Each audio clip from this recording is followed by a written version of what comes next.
Alright, so here we are. I think I'm all set to go. So, last time on Curse of Strahd, you all went inside Strahd's castle, managed to bypass a few creatures such as a roaming construct, mercilessly stole from a wraith in a old abandoned chapel, um, looted some crypts, found some good stuff, found some weird stuff, found some vampires, found in a long corridor leading upwards, you guys also found what looks like a teleportation room that leads all over the land of Barovia. And then we ended with the group heading upstairs into this kind of common room slash library room slash living room-esque area with Lilith in the room. She had some words to say to the party, but Maoh'tann, rather than escalating a fight that Lilith really probably wanted, Maoh'tann kind of de-escalated the situation and opted to have a chat and talk with her, and succeeded in convincing her to have a chat. So, we're gonna pick up right there. Everybody is currently in this common room. I can also give descriptions out again of the room if anybody wants it, or any other kind of descriptions of anything else. And they were headed towards that far refresh door my to memory escape. about the room, if you don't mind. Okay. And then, Tyler, what were you saying? I was saying they were heading towards this far door to escape, correct? That's up to them. There are currently, so apart from the door you just came in, there are 3 other doors in this room as well. But I'll go ahead and describe the layout of this room once more. Let me just find the description for it, because there's like 100 rooms in this castle. Here it is. Okay, so there's the blazing hearth fire on the east side. The walls are pretty much all lined with books and tomes, like bookshelves, all over the place. Extremely ordered room. It's a really nice, luxurious room compared to the rest of the castle. The stone floor is pretty much all but concealed by this thick, luxurious rug. There's a large, low table that's waxed to pretty much a mirror sheen. Kind of like, oh, I just picture like the Oral Not Star Wars video at when they're talking about like the mirror sheen of the table. It's just like that good. You can see like your reflection in it pretty much. What else? There's a bunch of couches in here.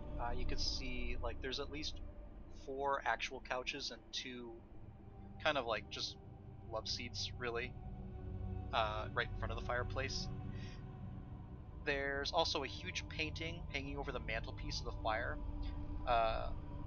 The painting looks extremely like Ireena, except she's arrayed in more noble's garbs, and her long hair is all let down. It's not, she's not wearing the armor. She looks slightly different than the Ireena you know, but it's the appearance of the face is just uncanny in this portrait.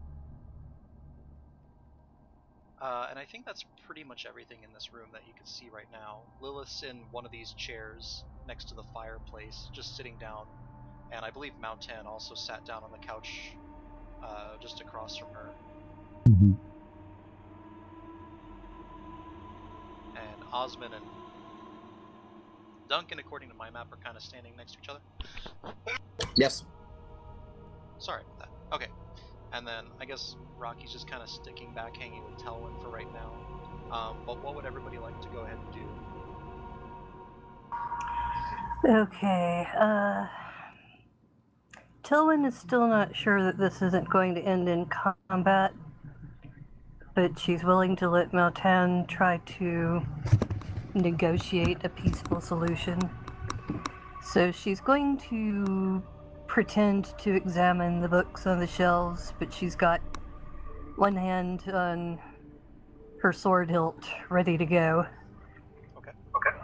So you're just kind of pretending to peruse the books over here. What's everybody else doing?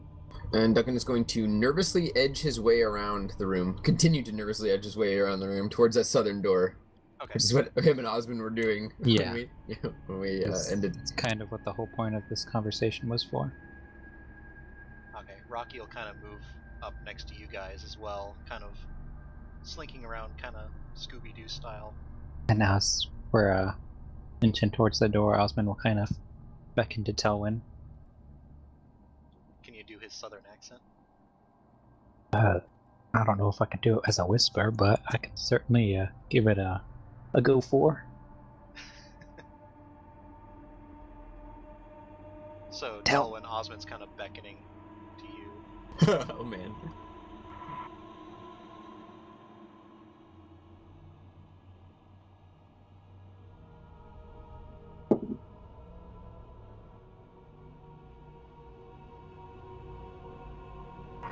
Sorry, did you hear me? No. No. Osmond's kind of beckoning towards you to come with them towards the door. Yeah, I asked if I automatically saw that or if I need to roll to see if Telwyn notices or what. He's not being discreet. It's not being discreet about it. He's doing it so that you can catch your attention. Okay, so she'll look right at him and arch one eyebrow, questioningly. Come on. Oh gosh, that was horrible. Yeah, you don't have to do the I accent. can't whisper. I can do it, I just can't whisper it. He'd probably be like, we should probably give our friend here some privacy while they have their conversation. That was pretty good.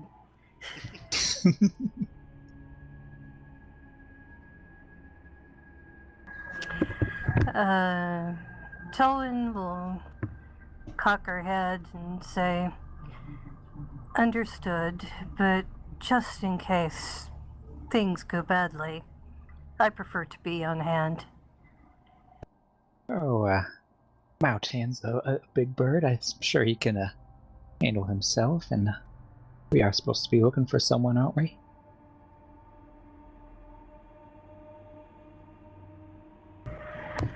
I'm not comfortable with leaving anyone behind. And Maoh'tann is also kind of beckoning towards that same door. Just very, whenever like Lilith like kind of looks to the side or whatever, just kind of.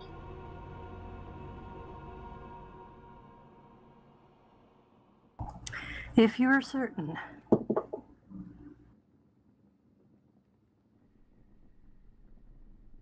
I think he's pretty certain. Very well. If you will excuse me. And Telwyn catches Lilith's eye and holds it for a moment. Yeah, she just kind of matches back your stare, just looking at you with like a wry smile the whole time. Telwyn does not smile at all. But she exits the room. Is Duncan still close by or what? So Duncan is just in front of this door to the south right here. Well, everybody is kind of. They're just over here waiting at the doorway. I mean, how dark is this room? I can't see a thing. Oh, really? You should be able to see a lot. It's brightly lit. I don't know what the radius of the flames is, but we can only see like... I can see like half the room. Yeah, I can see about half the room, yeah. I can see, from the fireplace up to like here, and then along that line. Huh. Okay, let me put another light marker, I guess. You should be able to just extend the one in the fireplace. Or like change its parameters, its dim parameters. I think that would be the... Or no, it already has good dim parameters. There we go. Okay, so you should be able to see now. Yes. Okay. But yeah, so this door is the one you currently want to check out? Yep. Yes. Okay. It is unlocked, so I will go ahead and open it for you if that's what you want to do. Yes, I can't imagine it's been trapped, considering that, she moves freely here. Yes, we'll just be over here, yes. Very well. I will talk to dear... What was your name again? And she's looking at you, Maoh'tann. Maoh'tann. Yes, not well versed in who you are just yet. I know a little bit about your friends, but I am intrigued to get to know more about you. I look forward to it as well. So Duncan, you're stepping through the door. This is Osmond. Duncan and Osmond both step through. Gonna give a little hat tip before he goes through. Okay, and Rocky will follow suit as well. Tillin wanted to speak with Duncan real quick. Okay. If you want to like move down into that south room with them. Okay. She'll quickly chase after him. Duncan, a word. Yes. I cannot in good conscience abandon Maoh'tann to a vampire. I'm going to stand just outside that door. Do you think that you and Rocky and Osmond can find Ireena? We'll do our best.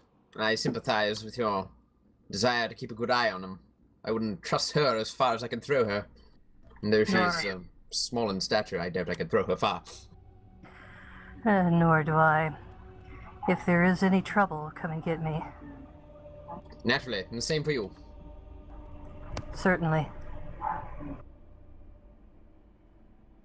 And Tillin's going to take up position just outside the room where Maoh'tann and Lilith are. Okay. So this new room that you came into is not lit, but you should be able to see most of it. Because you still got your torch on, right, Osmond? Or I mean, Duncan. I think that I had an arrow, like a lit arrow by Telwyn, Oh, right. and I don't know if we refreshed that, but I'm just gonna assume that we did. Yeah, because we'll go ahead and say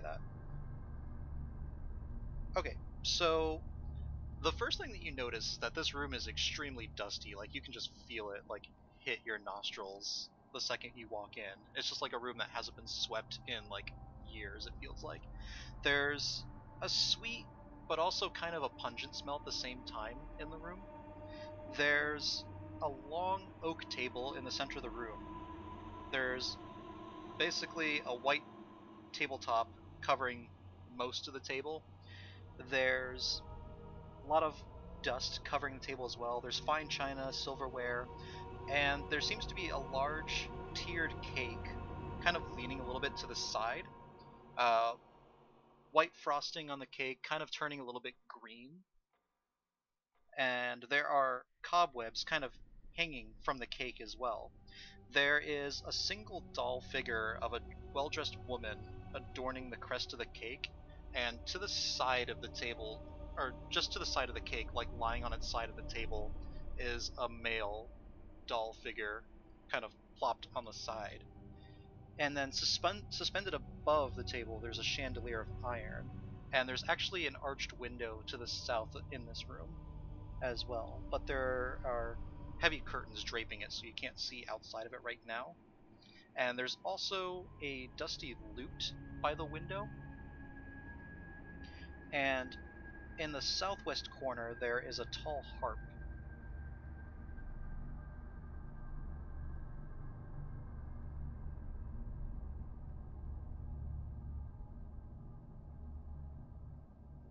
I mean, Strahd keeps his castle in such a good order. I don't understand why this particular room has fallen into such disarray. It looks like it hasn't been used in a decade, perhaps longer.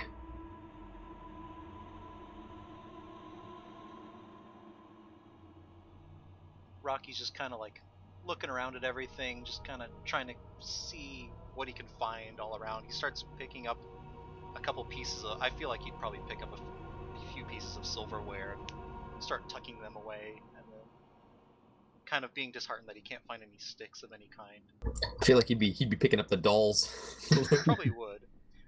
He actually will pick up at first he'll look at the male doll that's lying on its side, and upon examining it, appears to be Strahd in kind of like a suit, a wedding suit. And upon closer inspection, the woman looks to be like Ireena in a wedding gown. Son of a bitch. It's like those little cake ornaments. With that, I'm also gonna switch over to Maoh'tann just to kind of see what's going Oh. on in the other room. Good luck. So I'll try and like keep it balanced, switching back and forth between the two groups. So, you seem a reasonable type. How did you wind up with these poor souls? Well, I was sent here to investigate some disturbances at the Abbey, and so we got that sorted out. They seemed...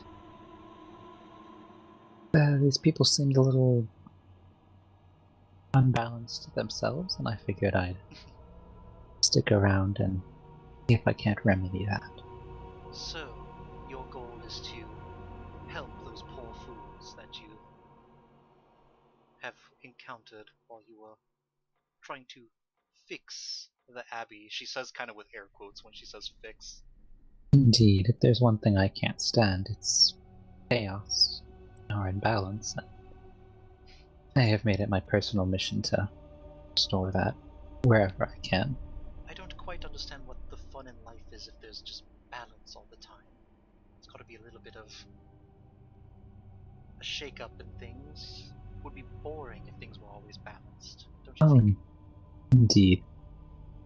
Don't get me wrong, I don't see things in black and white, as some of them do. But you have too much of one thing, and it can be corrosive, not just for everyone else, but for the individual as well. Don't you think?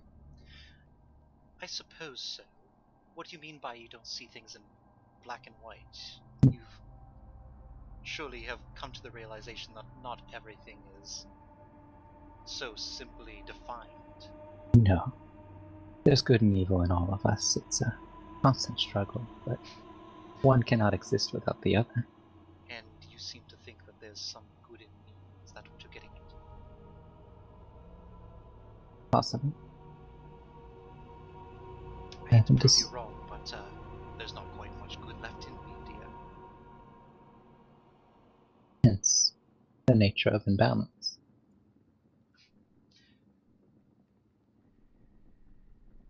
And with that, I'm gonna switch back momentarily to you guys in this dining hall area. What does everybody else want to do in this meanwhile? So there's the door you came in through, then there's a door on the west and a door on the east. Osmond's gonna take out the Scopa head. Our Yes. buddy, old pal of mine.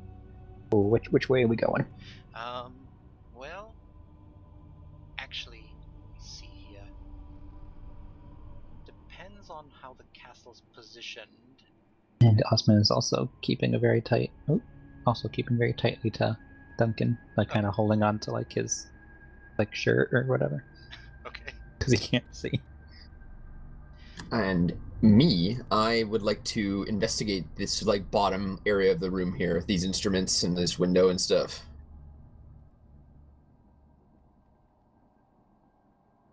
I don't know what I'm looking for. I'm just looking. Okay.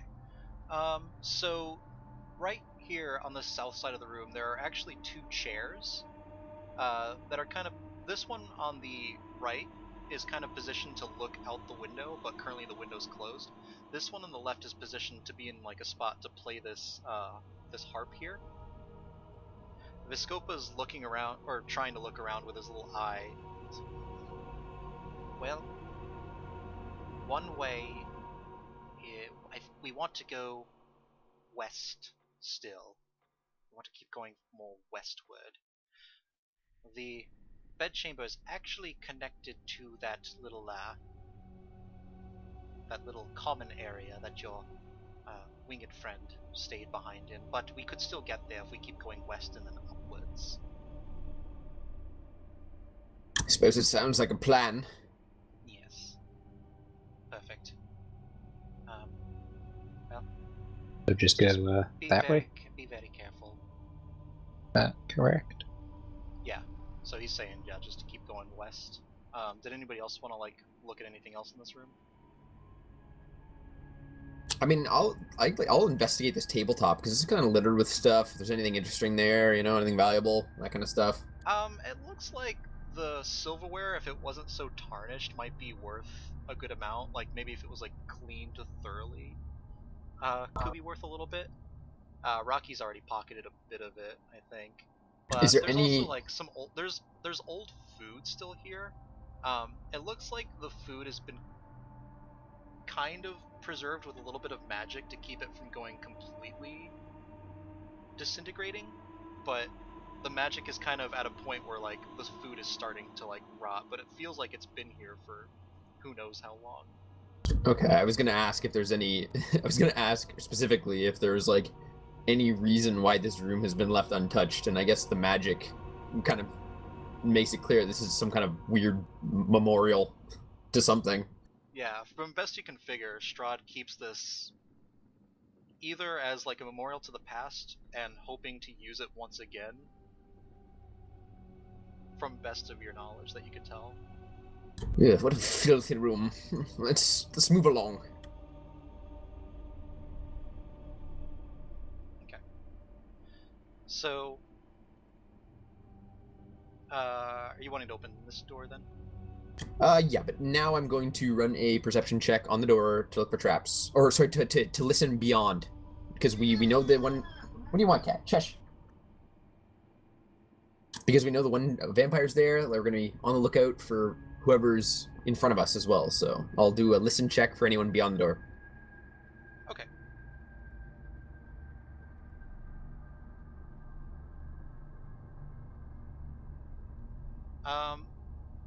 15. You listen up against the door. You can actually hear what sounds like a little bit of humming and a bit of a splashing sound every once in a while. Duncan will like excitedly or like frantically wave a hand at everybody and like just like not even paying attention, just like swing his hand around to get them all stop. He'll gesture to Rocky to take a listen and see what he makes of it. Okay, Rocky will come over and listen too. Let's see if he hears anything.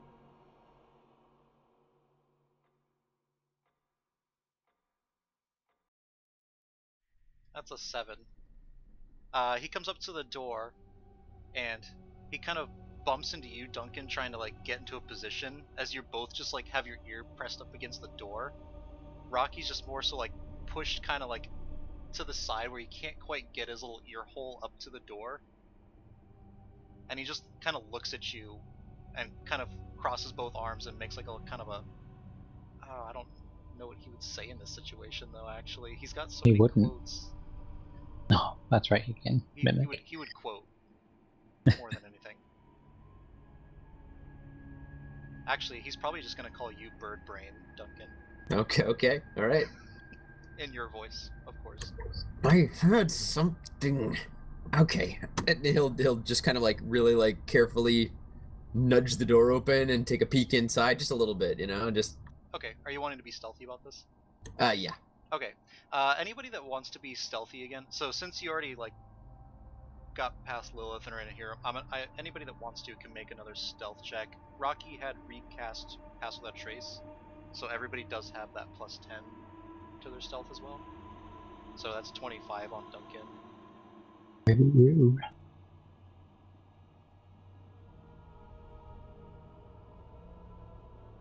That's 37 for Maoh'tann. Or sorry, that's Osmond. Oh, sorry. 37 for Osmond. Okay. And 26 for Rocky. And then Telwyn, were you wanting to stealth as well with them? Oh, sure, why not? Okay. So I'll have you go ahead and roll stealth, disadvantage because of the armor, but then you get to add plus 10 to it.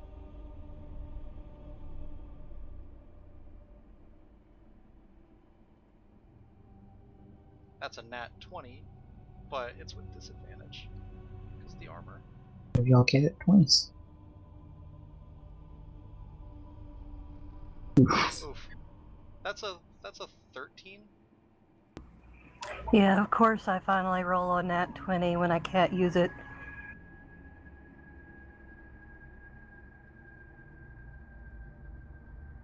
Alright, so Duncan, you nudge the door open, kind of looking inside.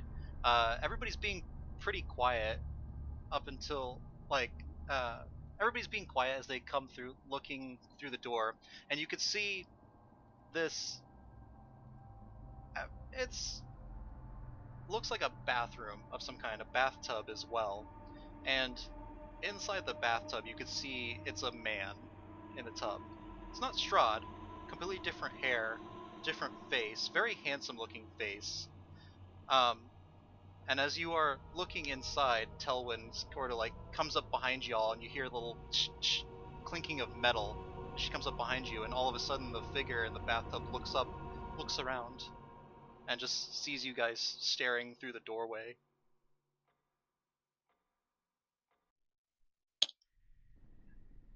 Oh, oh my, how embarrassing of me. He's kind of like says with like a smile and kind of chuckles. Thinking fast, I'm gonna be like, oh no, actually, how embarrassing of us. We thought this room was empty. As he stands up, he's just buck naked, kind of like climbs up out of the bathtub. Duncan winces, like, when he stretches his leg out, like... Yeah, so there's just this buck naked man just staring at you. He's got blonde hair, kind of angular features. He's got like a really well-defined jawline, well chiseled body. He's fairly muscular, but still lithe at the same time. And he just strides a little bit forward. And he's actually looking you up and down, Osmond, right now. Or, sorry, not Osmond, Duncan. For the record, I want to have, just the second we see this guy, I want to do, like, initiate Know Your Enemy, so I'm just, like, scanning him, like, I'm just, like, searching him for weaknesses. It's not hiding much. He's not hiding much. Yeah, He's flawless. It's that scene from, Does he make a check or anything? I don't know, it's just, as long as our interaction lasts for a minute, it just happens. Okay, so as you're in the process of talking to him, I'll start letting you know some things that you might want to know. But this is like the perfect time to go back to what Maoh'tann and Lilith are doing. At this point, she started laying out some cards on the table and asks you, Maoh'tann. So far from her. Oh, well, she In can this table? Yeah, she can move the chairs to reach the table a little bit better. Okay. So, she starts laying out cards. Do you play? What? Out of character. What kind of cards are these? Are they just normal? These look to be just like normal kind of playing cards. Some of the figures on there, like the king and the queen, are kind of macabre looking. Like, the king is like weeping bloody tears, and like the queen is just looks emaciated in form. They're just kind of strange art style, but it's a regular set of playing cards other than that. Mm-hmm. Played a few games here and there. What game are you been playing? How about a game of chance with these? Intriguing. I like to play with my prey before I do anything with it, but I like a little bit of a stake. We have our conversation, but there's a caveat to it. We play with a little bit of stakes. And the stakes being? Well, if you win, I'll let you decide what you would want. You can make some kind of request, and I will see if I find it agreeable. What would you have if you were to win?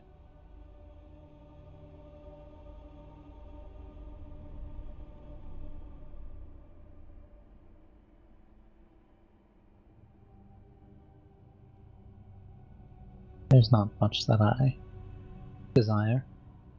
Oh, dude, you're supposed to ask for your life.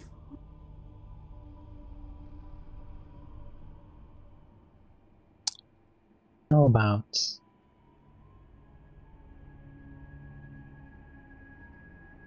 you like to have steaks? Why don't I make it interesting as I kind of sidle like more towards the edge of the chair. I win. You get to help take down Strahd. Or at least mess with them a bit.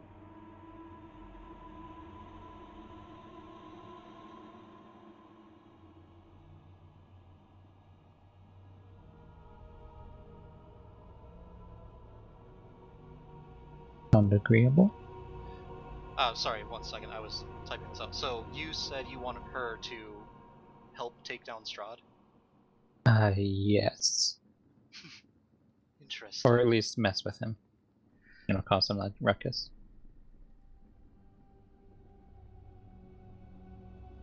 I could throw a little bit of a wrench in his works. I might suffer a little bit for it, you know. And information would be marvelous.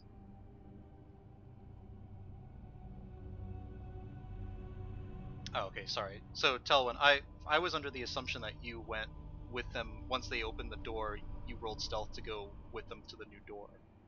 Oh, I thought I was rolling stealth for Lilith, not to realize Telwyn was just outside.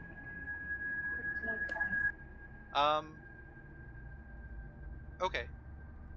Well, in that case... Okay.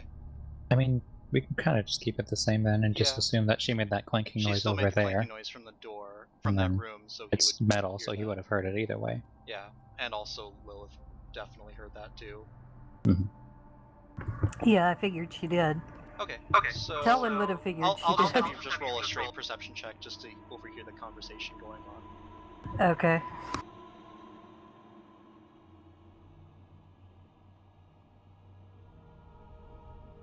Okay. You can hear it fairly well. I mean, you're just right at the door. So you just hear that Lilith is setting out a card game, playing for stakes, and Maoh'tann has just asked her if she would be willing to throw a wrench in Strahd's plans, kind of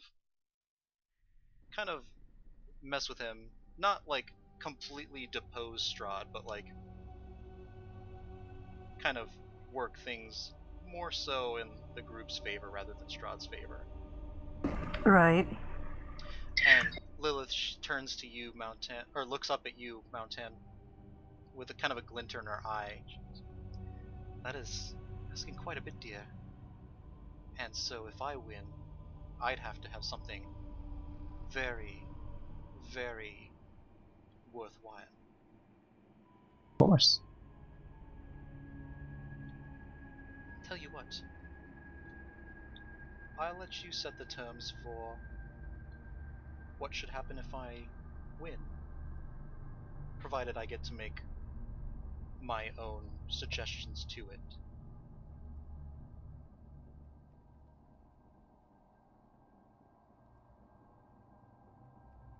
If you win,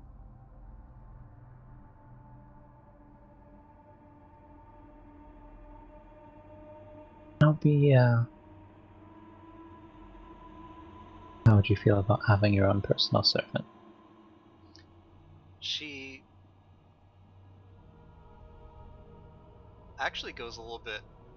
It's hard for her to suppress like her wide-eyed excitement at the prospect of that. Oh, You see what's happening here, dude? I must say that does intrigue me greatly.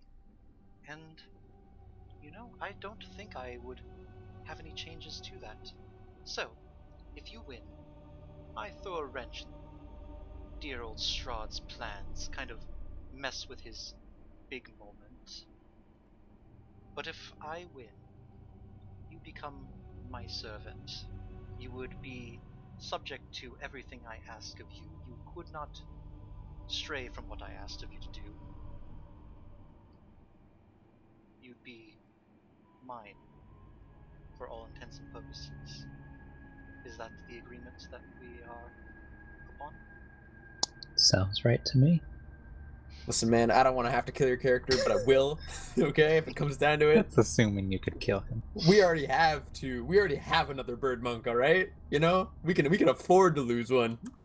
She holds a hand out to you after she lays the cards out. We have a deal. Upon shaking, we are bound to this accord, an unbreakable bond. I'm gonna grab her hand and hold it tight. You can feel a course of what feels like a spark between your two hands, hers and yours, as the agreement is made. Now then, are you familiar with the game, The Gambit of Ord? I can't say that I am.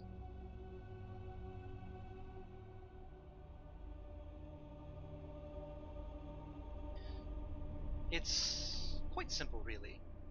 We each draw cards.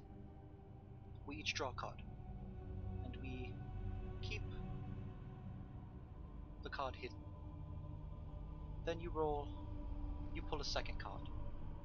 You keep that hidden as well, secret.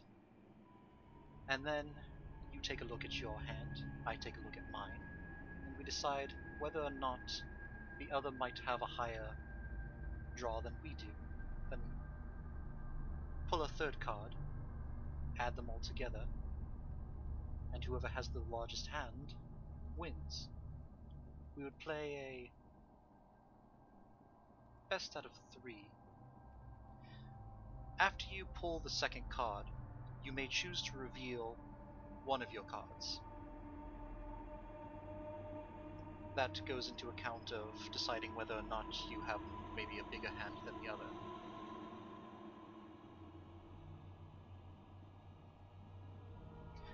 So, in out of character terms, the way the Gambit of Ord works is each player rolls a d8 and you keep your die hidden. And so then you roll a second, that one is a d6. And you choose which one of your rolls to reveal. You don't say whether it was the d8 or the d6, you just say, this was one of my rolls, it was this number. And then you decide if you want to fold or try for it. What do You mean, can try also for? you can also like deceive as well with what you have. Mm-hmm. And you play for basically a pot. So she also in the process lays out some tokens for betting. So it's basically like a buy-in kind of thing. And so whoever has the more money at the end would win. But I think since this is more so like a gambit for whoever, it's just instead of like gambling for it, you would just go straight for the D8, D6, D4, whoever has the biggest one.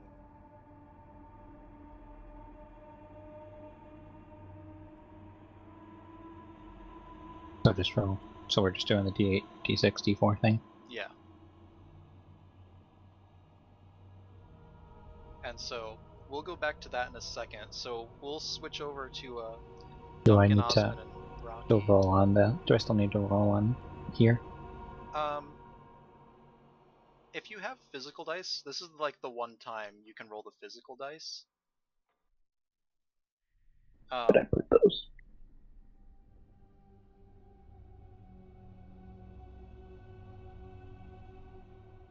What were you gonna say? Yeah, so you can keep those hidden.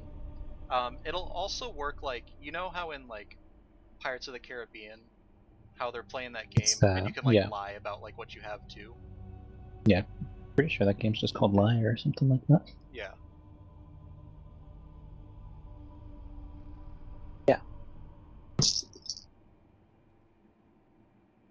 1d8. But yeah, I'll let you go ahead and set up with that, and then I'm gonna switch back over to the other group, who are currently kind of face to face with this strange man.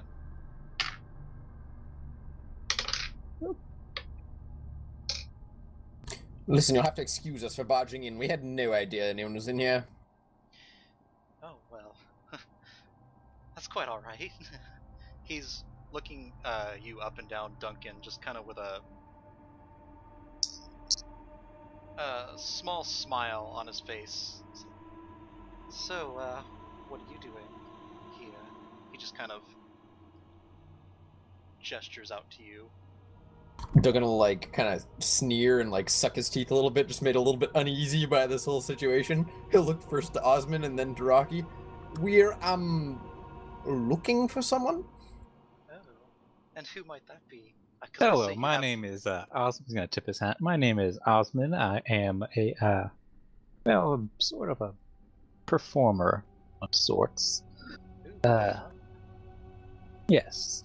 He kind of gestures to the banjo on his back and kind of flips it off and plays like, like how like people with like their guitar, they'll play like all the strings like once, they kind of going up and down like test, and then kind of flip it back around onto his back. I'll dabble here and there. And I heard that there might be an opening. We were just looking for who I might talk to that. These are my escorts. He looks back at Duncan and Rocky as Osmond is just gesturing them as his escorts. Yes, what he said.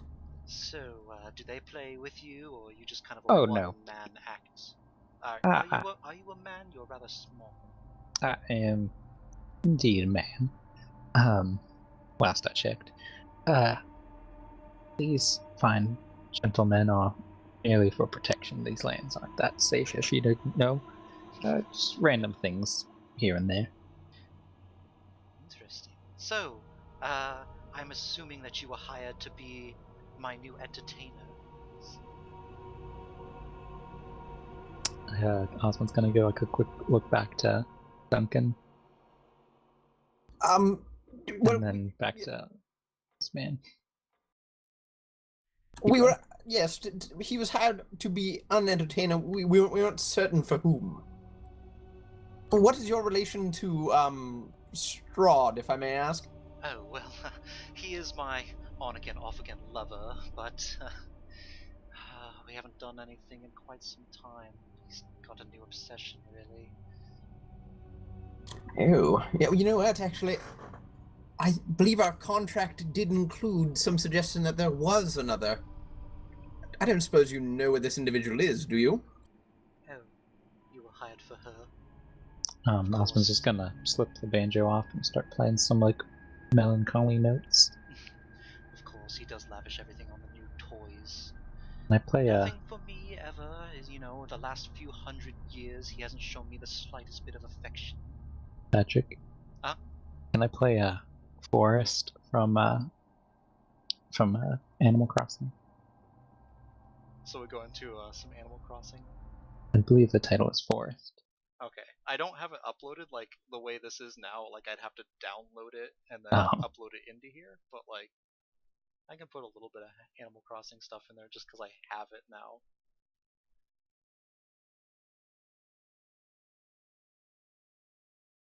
How long have you been in this castle? I'm surprised that you haven't heard of this man here, Osmond. I mean, he has 2 bodyguards to fend his fans off of him 24/7. How about something like that? Yeah, sure. Yeah, be good.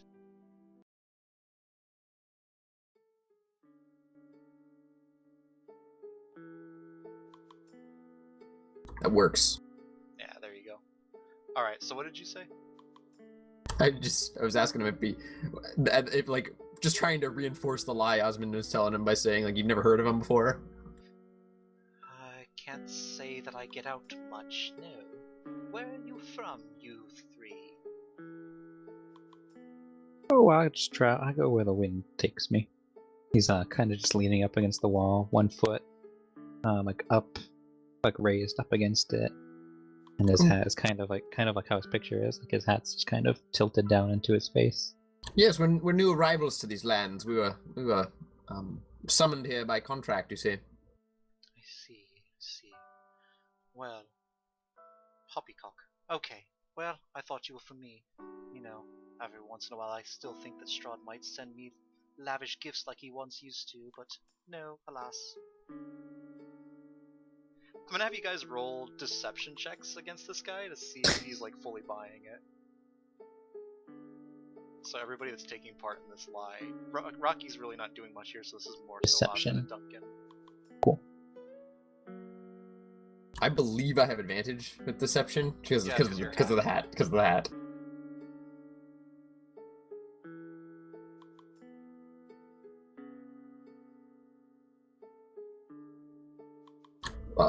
Duncan's not as persuasive as he usually is. You know, the fact that he's just being eyeballed is just, you know, it's very, very disconcerting. It makes it uncomfortable. Okay.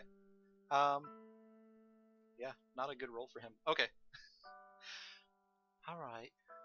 This way then, I guess. What do I call you? 3. Do you have a name? Do you have anything that you go by? Yes, I believe our band name is Osman and the Magic Tones. Osman and the Magic Tones. Good. I will announce you then. And he starts walking over to this door to the north over here. This way, please, all of you. There are just 3 of you, right? Yes. Okay. I think you knocked something over back in that other room, but don't worry, that's Strahd's shit. It's just all over the place in there. Yeah, I noticed that, and he doesn't really keep things well lit here, you know. It's rather sad, really. He's kind of like giving you kind of like this conspiratorial, like taking you to the side. He keeps it like that ever since his failed wedding day. So sad, really. He lives in the past. What a barbarian. Have you thought about getting him counseling? Because it is really something that, you know... Well, I've tried talking with him. We've tried some role play. He wouldn't Really? have it. You know, I want him to love me the way he used to love me. But, you know, whatever. Life as a vampire, right? You gotta learn how to share. Yes, I can't imagine that relationships with a man like that are easy, you know? No. Yes, choosing this lifestyle, I mean, polygamy is the thing, really, so...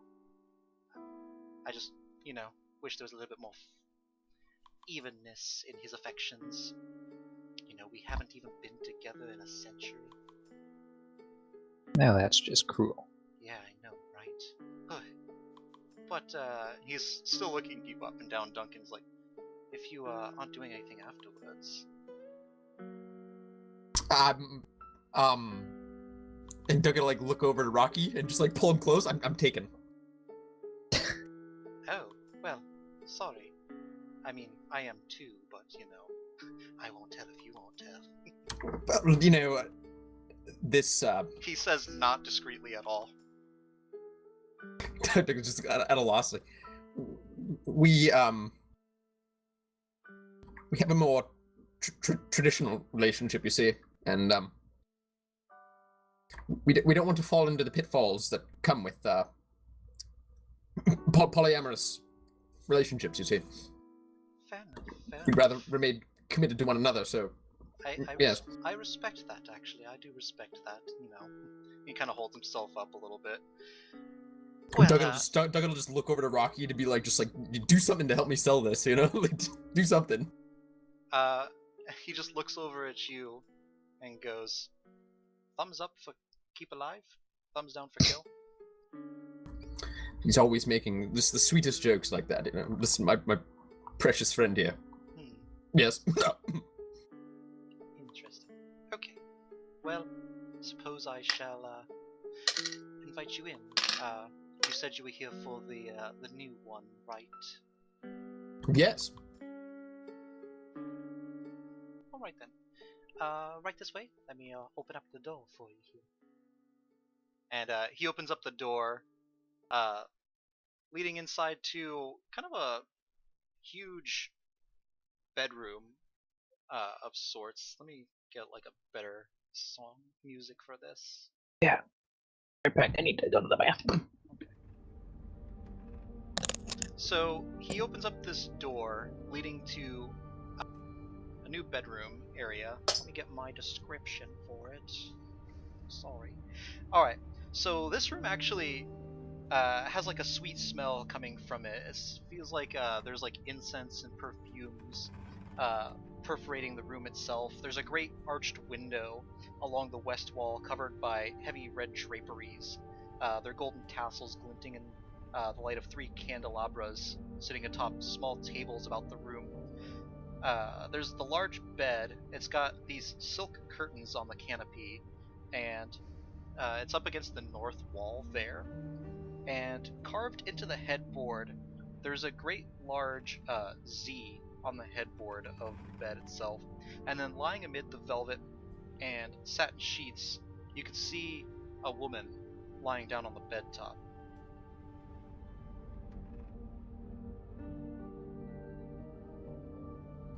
Goodness. Question: what is everybody? So the only people in this coming into this room right now are Osman, Rocky, and Duncan, right? What are all your passive perceptions? Mine is 12. I think Rocky had a higher one, if I'm not mistaken. I think so. Let me check. I'm back. Do you know what Osman? Well, I can just look at it actually. I'm just trying to see what everybody's passive perception is to see if you notice anything else. Osman's is 11. Okay. And Rocky's is 12. Okay. So yeah, upon closer look, you could see that it's actually Ireena on the bed.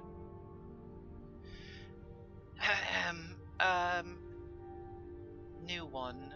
There is a hired band for you here. I believe they said they were Osman and the monotones. What was it? The magic tones. The magic tones, yes. Okay. Osman and the magic tones, here for your pleasure. Enjoy. Do you need me to stay here? He looks back at you guys.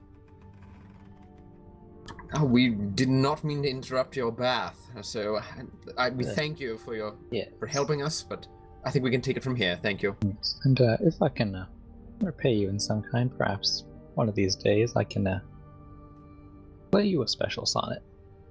Oh, well, I look forward to that, my little man. And he goes to like patch Osman on the head, and just like is like kind of awkward about it because he like, oh, there's a hat. Well, and he just kind of taps him on the shoulder. Well, I was actually kind of done anyway, so I'm gonna go get changed. See you later. And he just goes back to the south. There's like these curtains to like the south side of that bathroom, and he goes behind one of the curtains on like the east side. Good man. So we will close the doors behind us. Okay. So Once Rocky comes in. yeah, There. Rocky comes in. We'll just assume the door's closed there. And so you see Ireena sit up on the bed looking at you guys as you come in. I assume that I'm assuming that Rocky's gonna have some kind of reaction. Rocky, yeah, doesn't like hesitate. He starts moving forward to go see Ireena.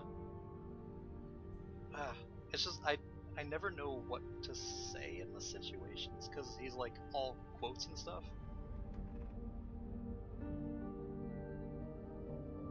Yeah, I know. I just like I have no idea how he would react. Like, I picture him like because he had a letter from her, right?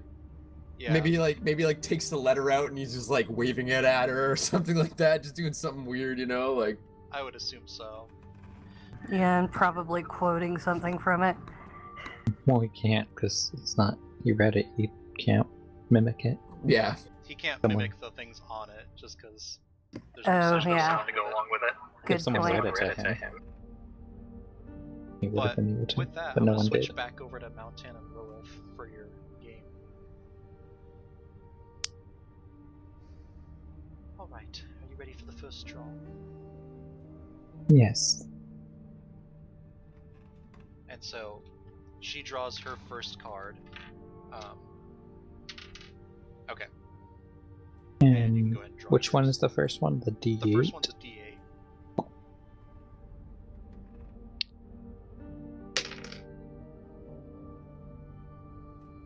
Okay. And as I'm drawing my card, I'm gonna not really look at it, just kind of look at her.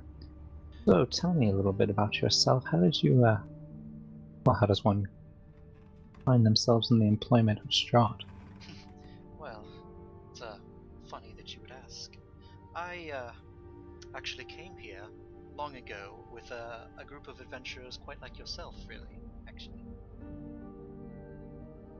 Really? Our goal was to figure out what was going on around these lands. We heard some tales about the people not responding to summons, or everyone getting cut off, nobody coming back once they came through here.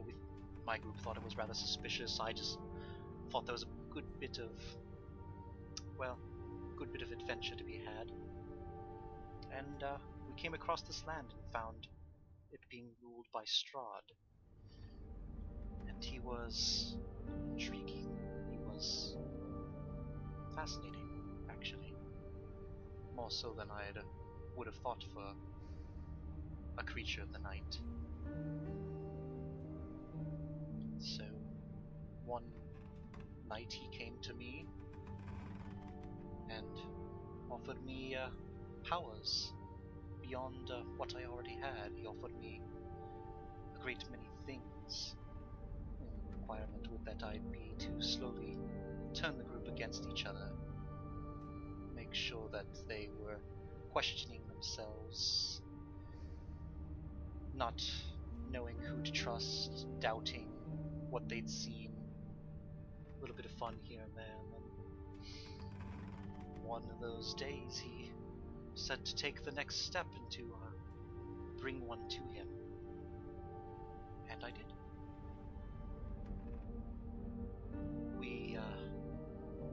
It was, she looks down a little bit, almost for a second, like you could see like there's a bit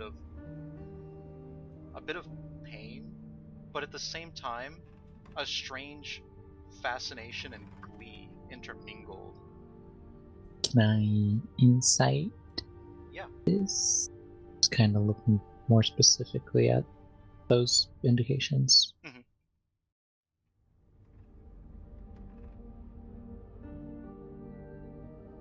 Oh gosh, with a 22, Oh wait, yeah. that's... Oh, is that Osmond? No, that was me. Yeah, that was me. Cool. Okay. With a 22, you can see that there's, at first, like it feels like there's a little bit of pain at her betraying a friend, but at the same time, there's this look, this gleam in her eye where you could tell that deep down, she had to enjoy some of this, and from what it looks like, she enjoyed it greatly. There was like a slight bit of pain to it, but the joy that she got at the death of one of her friends kind of Outweighed that? outweighed it. Yeah. Yeah. Maoh'tann's just kind of give like a weird bird, like oh, what's the word I'm looking for? A smirk, like a weird bird smirk, and kind of Okay. laugh. Not laugh, but like Like a harmf. yeah, like kind of that kind of to yourself type laugh, if that makes sense. After we destroyed him together, Strahd offered me a bit of his blood, and I took it willingly. No charms, nothing. And while the pain was great, I felt strength like I'd never felt before. I felt energy, rejuvenation. I became what I am now. I've been this way ever since. You ever regret what you did? She thinks about it for a moment. Not a chance. Not I even a gained little. so much more than I ever would have with my former group. They cared nothing for riches or power. They were in it for the altruism. I was always fascinated with death, and I rather enjoyed stuffing the life out of animals, things like that, but it was never enough. When I took the life of dear Karlov, I couldn't get enough. I needed more. It was the first step in knowing who I truly was. Anyway, she draws her next card, which is the D6. What about you?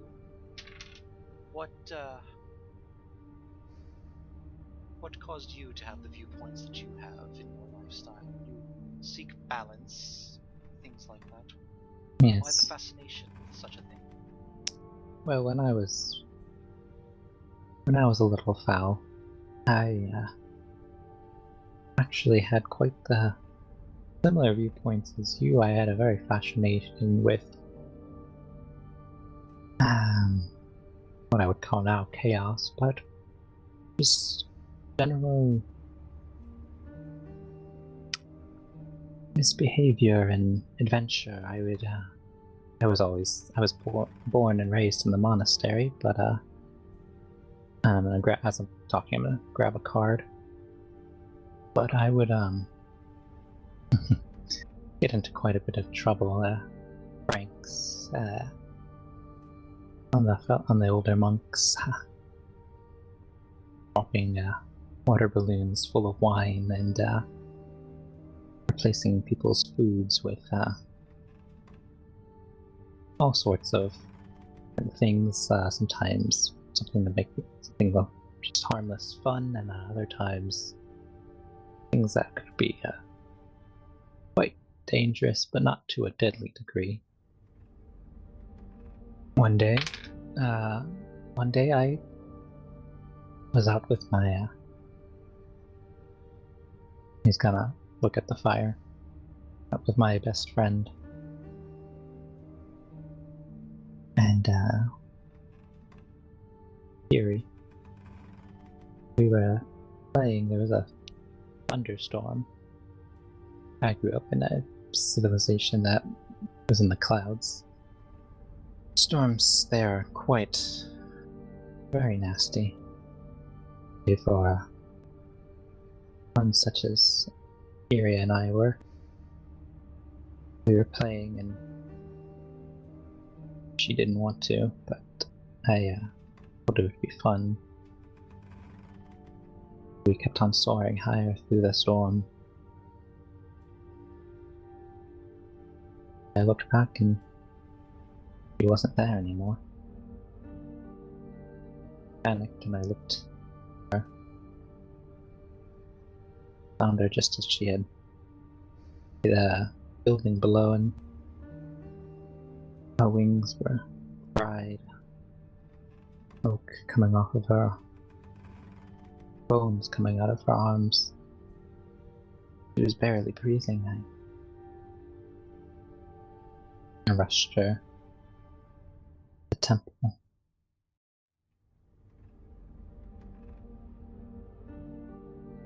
Luckily we have some skilled healers. She made it, but she'll never be able to fly again. And it was that moment that I realized that my actions caused that. My desire for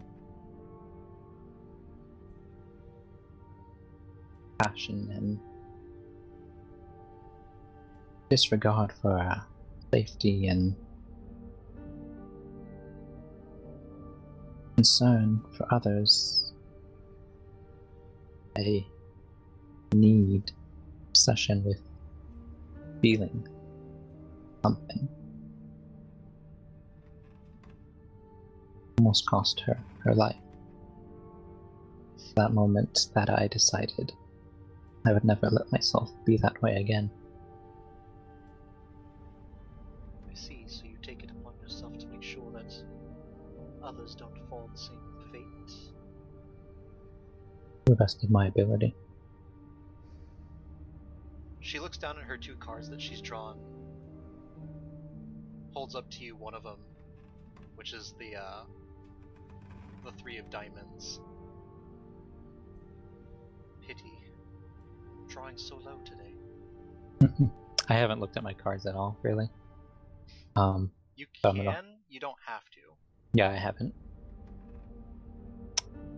Well, don't feel too bad. And I'm gonna hold up mine, and it's the 1 of spades. Interesting. So,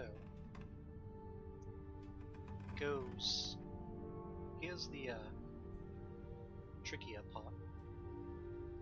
You may choose to switch the other card with mine before you draw the 3rd card.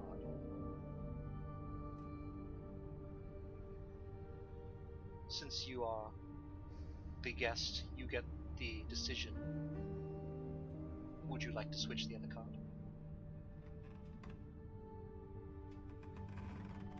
With mine. Dude, you're playing with for your life here, man. You gotta make these hard and tough decisions. So, You can switch, actually, either of your cards. Mhm. Or, sorry, no. You can only switch the one that hasn't been revealed with the other one that hasn't been revealed. So the ones that we've revealed, we keep, and the other ones that we haven't revealed, I get to decide if we switch them or not. Yes. Hmm. Next round, she'll be able to decide that, though.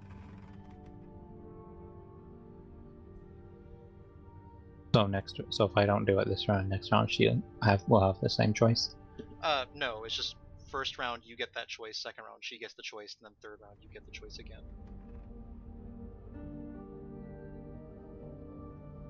Okay. Okay, I understand.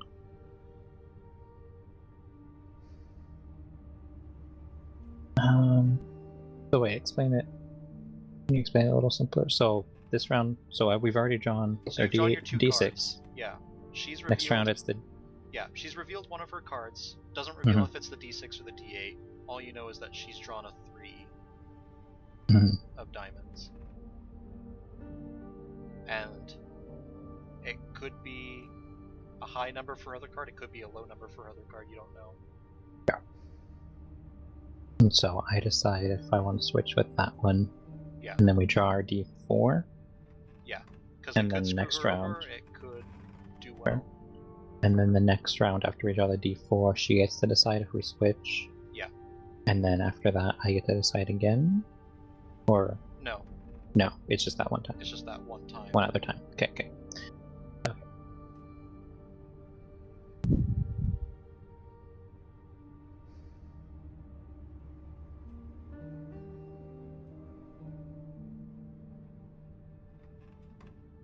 So, do you draw or switch? Does she get to pick which card? It's Or the does one she that just has say not give been me? revealed. Well, but like once we Once you reveal your cards, there's no switching. right, but once we draw our D4, There's she no gets switching. to decide. No, there's no switching once you draw the D4.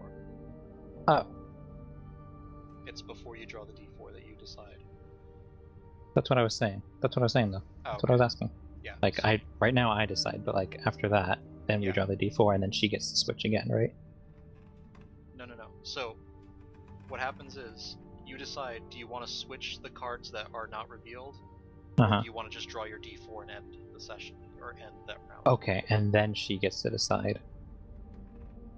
Right? No, it ends No. the round, and then next round, when it gets to that step, she can decide to switch her unrevealed card with your unrevealed card, or draw the D4 and end that round.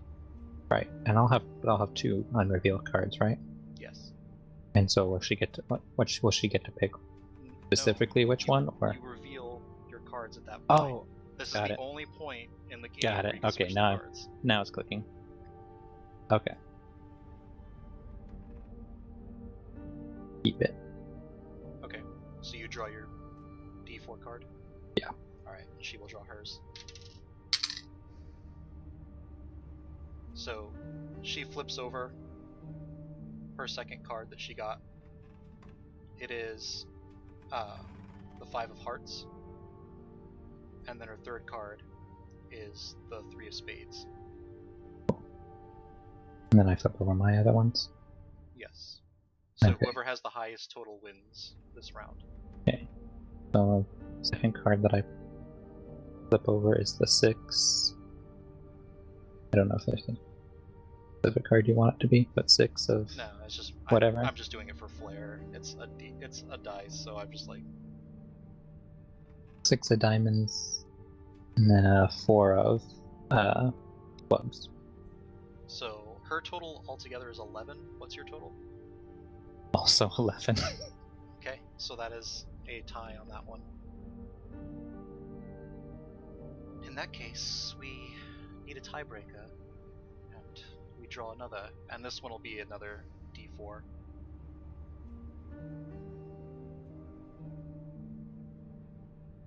Okay. Did you roll your other one? Yes. Alright. She has got a 3 of Hearts. I have a 2 of hearts. Shame for you, darling. Yes. Off by 1. Shall we ready the next round? She shuffles the cards again. You wouldn't happen to have any tea, would you? Fortunately, no. But, I could have a servant to bring us up something. Sounds lovely. She snaps her fingers, and out of the fireplace, you see a form coalesce, and what looks like a being made of fire steps out. He's not extremely bright. It looks like he's got a bit of black to his tones too, like a little bit of a smoky wisp to himself. Like he's not fully fire. Like he's got like some solidness to himself that also won't burn things. But you see him step out. Is the black around him kind of looks like a cloak with like sleeves extending down his arm. Darling, would you go in and bring up? You wanted tea, was it? Yes. Go and fetch some tea, would you? And you see it nod, and it actually starts speaking a little bit. And you actually would probably I do understand speak a little bit of primordial. this. Yeah, he's speaking primordial right now, and I you would just know hear, it. yeah, you just hear it in like this little raspy tone. At once, mistress, and he kind of floats, levitates over to this door, and opens it, and goes out that way.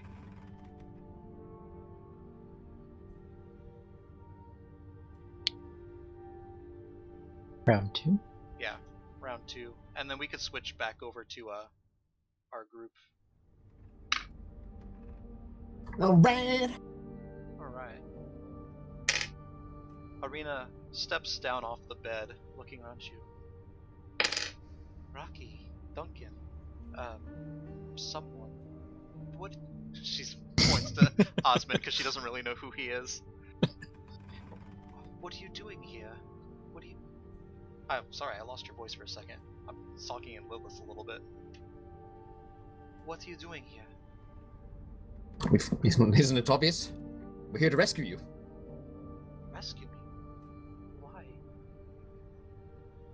Duncan will just like look around at everybody. You were taken here against your will, and you wanted to escape? No, I'm quite happy to be here, Duncan. Why wouldn't I be? She goes over to you. She looks over at Rocky's. Good to see you, Rocky. And Rocky just looks kind of utterly devastated at that point. But Strahd, he was trying to kidnap you. Oh no. not kidnapped me. You see, it's all a misunderstanding. Really. I'm supposed to be here. It's part of, the way to break the curse. The curse? What curse? Strahd is under a terrible curse. You must understand it. The only way to break it is me. Listen, I don't know if you're in your right mind, but this isn't a good idea. You don't understand the things he's planning on doing with you, to you. There's a tomb in the basement with your name on it. Don't you understand? You must be mistaken, Duncan. Of course not. Being a bard, would I recognize any charm effects on her? Probably. I'm gonna say make an Arcana check. It's not that high of a check for a bard, but I'm still saying. Oh gosh, Arcana. Cool. Okay. That's a 19.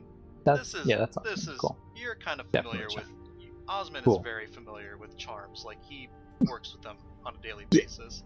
Osmond's gonna sidle forth with his banjo and okay. Sorry, where are my manners? My name is Osmond, and he's gonna hand out a dirty hobo hand. Oh, nice to meet you, Ireena. And she puts a hand out to Osmond. And she's gonna take it and shake it. And then he's gonna go back and start strumming his banjo and playing a tune. Now, we haven't had the pleasure of meeting, but you seem to be good friends with my friends over here, so I like to assume that makes us friends. Sure. I suppose we're friends. Yes. Yes. And since we're friends, and I have this thing. Where is it? Perform as an action to give yourself and allies who can hear you advantage on saves versus charms. Okay. Seeing as right now we are. Yeah, I can.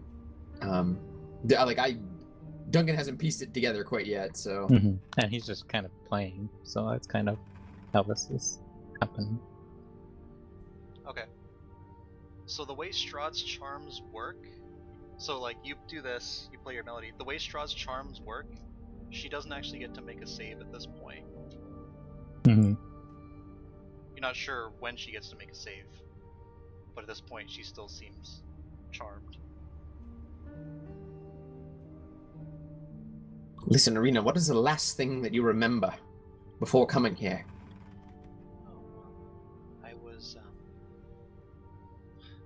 I sort of snuck out of the church, was at the market, and I saw a man just looking out at me, and at first I didn't recognize him, but I heard him call to me to come closer, and I did. It felt right. Listen, when He led me down an alley. He revealed himself to be Strahd. And I realized then and there that I was a fool to have been hiding from him all this time. I had forgotten how much that I adored him. Duncan looked at either of them. I think that he may have done something to you. What would he have done to me? He gave me a place to stay, he's been feeding me, he's been giving me everything I need. He's been keeping me up to date on you as well, all of you. Has he? Duncan will just seem really uneasy at that. You know, actually, maybe you're right. But there is something that perhaps we know that you don't. Oh? And what would that be? Oh, well, actually, hold on one moment. And Duncan will fish around inside his pack and pull out the book that they found in the chapel.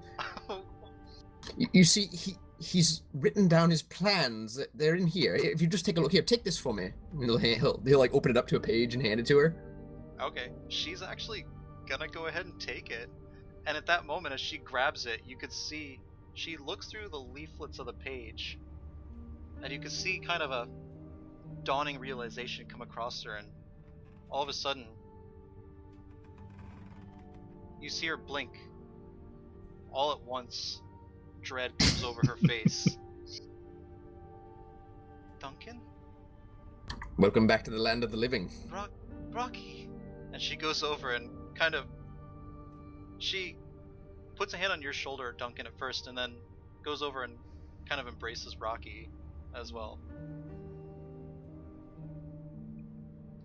And then she looks up at you, Duncan, and then she'll go and embrace you too, just for breaking the charm on her.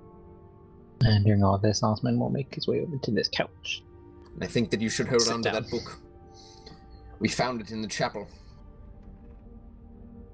It's fortunate that we did. I didn't know if we would be able to snap you out of that.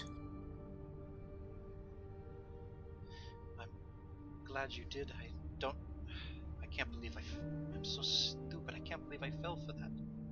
It's not your fault. You had no idea that he was pursuing you as he was. Come on, we have to get you out of here. We've managed to sneak into this castle with only perhaps bringing a minor awareness to some of Strahd's flunkies, but there's no telling how long that will last. We don't have much time. Yes, of course. As you're having this conversation, Osman, you notice something strange about Duncan's shadow. It seems to be moving differently than Duncan is moving. So, like, Duncan will raise his hand, for instance, and the shadow's hand doesn't raise at all. Or sometimes Duncan will lean to one side and the shadow seems to lean to the other side.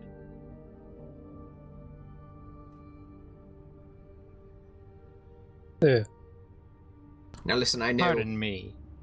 And Yes? he's kind of just laid out on this thing, playing his banjo still. He's gonna nod. Kind of gesture with his chin almost. Does your shadow often do that? What's wrong with it? And he's kind of like looking from either side to him, like twisting from side to side. Does it make me look fat? Sometimes it does that, you know, when the light plays off it. I swear, it's just a trick of the light. It's not actually anything.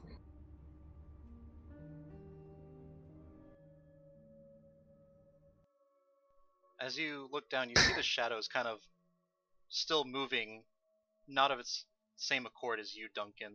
You'll twist around and move about. The shadow sometimes seems to move opposite directions of you. Sometimes it seems to... It basically sometimes moves in the opposite direction. Sometimes it'll put an arm up when you didn't put an arm up.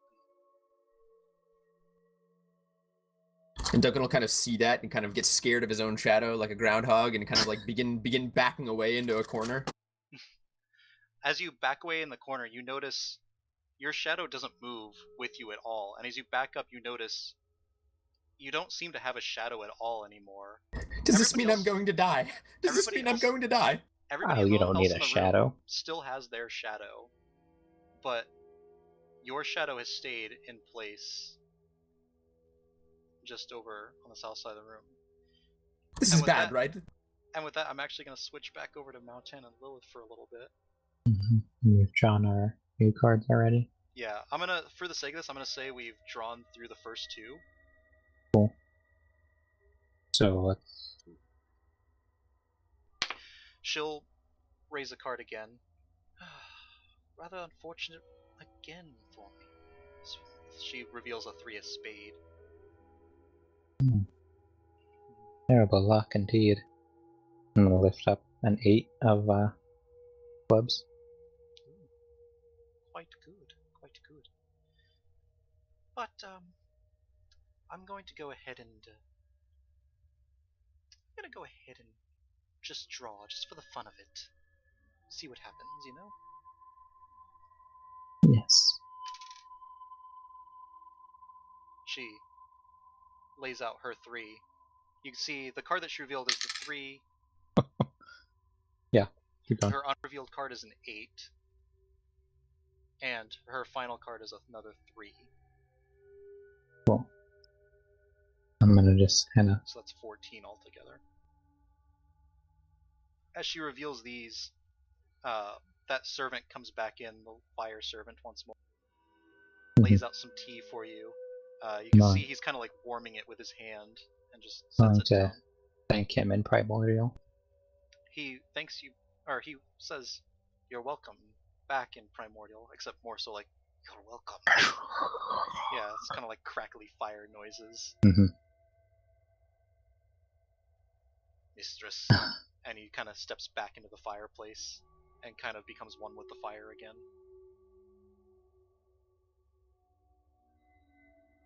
And I'm gonna set my What did you cards. draw? I'm gonna set my cards down, face down, and pick up my tea. Take a nice little sip out of it. What kind of tea is it? This is. Hold on one second. This is kind of an exotic tea that you've never really tasted before. You've had quite a bit hailing from Dominaria. This one seems to be native more so to this region of the world. My Uncle Ira with tea, so I know a good tea when I taste one. Okay, roll a. This would just be a nature's check, I guess? A nature check? Nature? Ew. Yeah, this is nature. Cool. No. 7.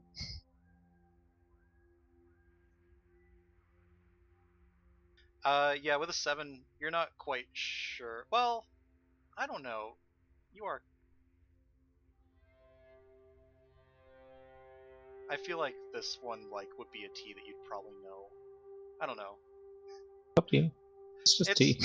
It's oolong tea. Like most people know about oolong tea. I'll just take a nice sip out of it. This is good. Yes. You care for a sip? Tea doesn't really agree with me all that much these days. Why is that? I'll take another sip. Not quite thick enough.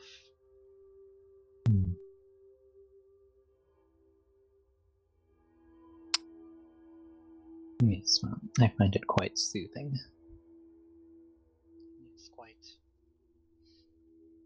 I'm just kind of look back around. A little bit in the chair.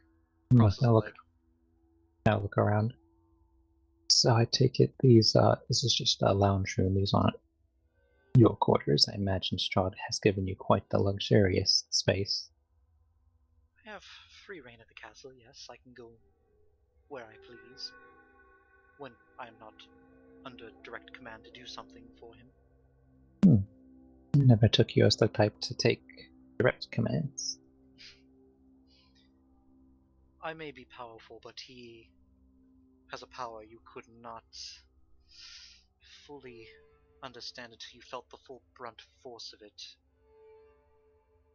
I've disobeyed him a couple times and have been murdered by him a few times. It's not pleasant when he does it. Can't imagine. Yes. The unfortunate thing is, even though I'm basically immortal, I could still die. I come back, but it doesn't change the fact that death is still painful. No. Can't imagine it would. I'm gonna take a sip. So, are you enjoying your last sips before servitude?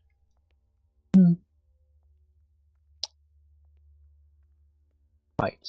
And I have them just piled on top of each other, and one after the other. I'm gonna flip one over, and the first one is that 8 that I showed before. Mm-hmm. Second one's a 5. Ooh. The last one is a 4. Oh, that beats her out.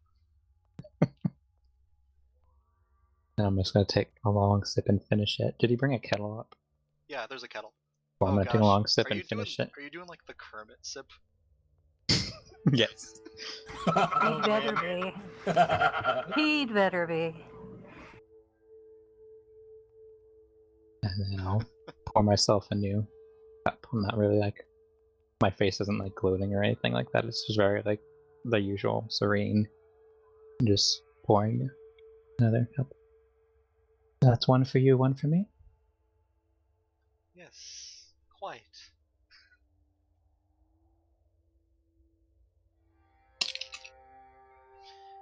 Well, one final round before we end. Pull some crackers out of my bag. I'm gonna have us roll this one last one here. So she's gonna Ooh. roll her 2. Ooh. So we're rolling the 8 and the 6. Yeah, the 8 and the 6.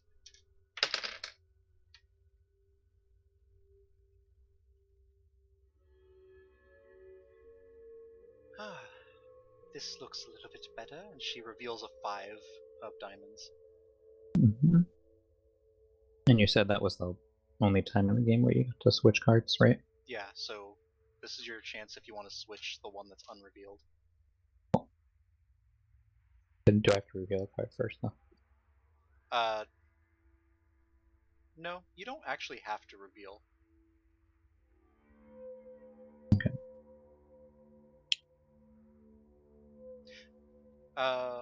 Hold on, no, let me look at... I read the Yeah. rule wrong. You do have to reveal the first one. Okay, I'll reveal the 7. Or The 7. you reveal one of them. You Yeah. can choose which one Yeah. you reveal. I'm revealing a 7. Of, Very good I roll don't for know, you. spades. Well, it's up to you. Cool. Do you want to switch our unrevealed cards? Or do you want to keep it? I'm just gonna reach over and take the card, and then switch it out with my unrevealed one. Okay. Do you look to see what it is? Nope. Okay. What one did you hand her? A 1. Okay. So, giving her a 1 and a 5. Alright.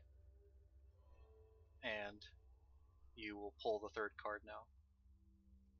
That's the D4.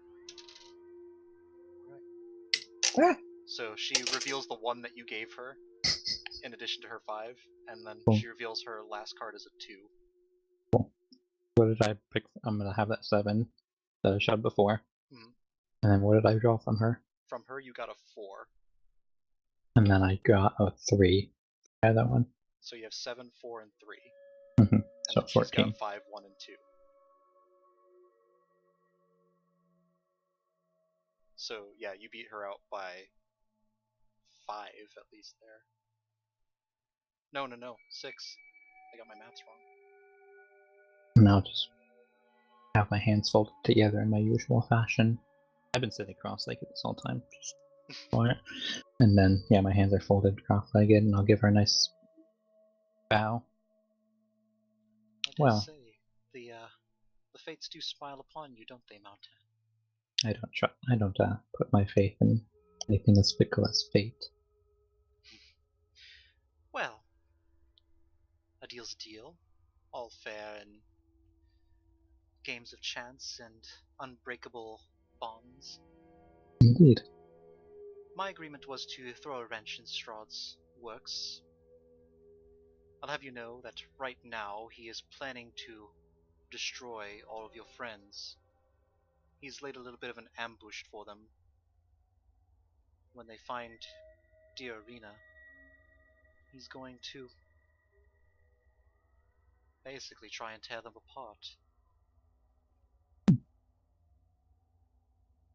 If you hurry, you can put a stop to it. I will not enter the fray, but I will say that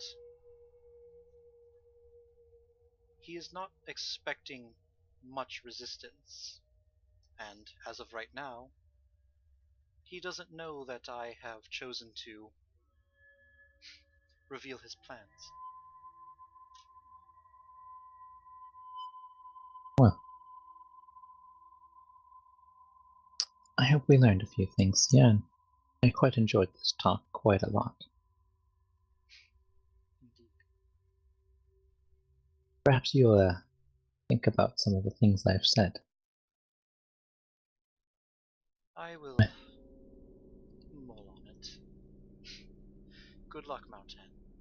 I look forward to to you. seeing what you have in store. I look forward to our next game. And with that, I'm gonna go back over to you guys in the other room. Whoa, so you actually won that? Yeah. Crazy, crazy Birdman. I was scared when I rolled that 1, and I was like, I hope I can still switch. Because you mentioned that was like the only time in the game, and I wasn't like sure if you meant like the entire game. I No, was just like, during a "Ooh." round, there's one point where you could switch. And she offered you to be the first person to switch since you're the guest. Mhm. And so on that third round, you would get to do the switch during that part as well. Cool. You see the shadow kind of moving a little bit forward now. What's everybody doing? Well, I would like to roll perception to see if Telwyn heard the part about Strahd laying in ambush. Okay. Roll another perception check. Come on, come on, come on.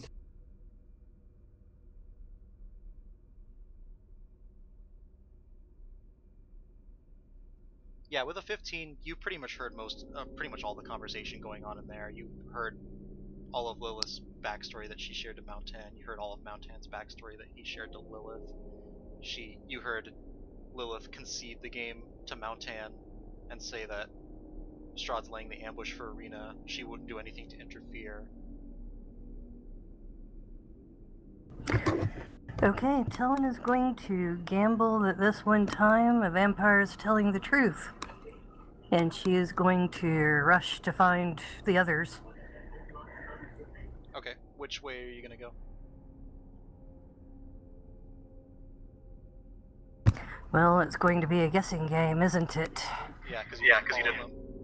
Right. Just follow after us. You can't miss. You can't miss us. You know they went left after coming in here. Okay, so I can safely start by going left.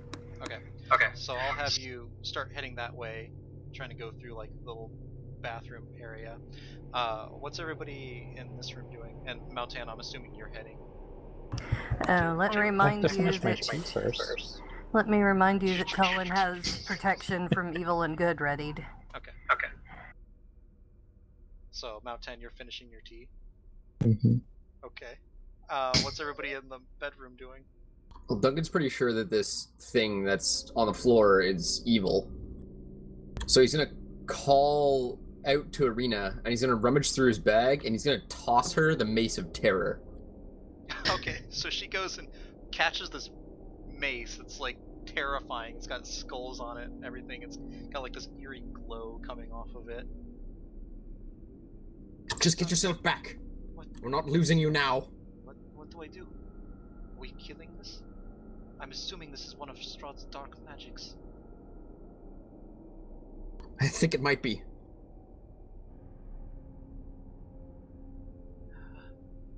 Okay. And as she's starting to back up Duncan, I need you to make... Oh, hold on one second. What check is this?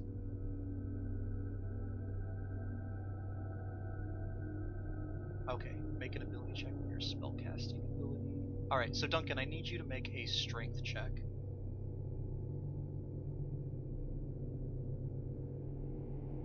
So, it's, Oh, strength check.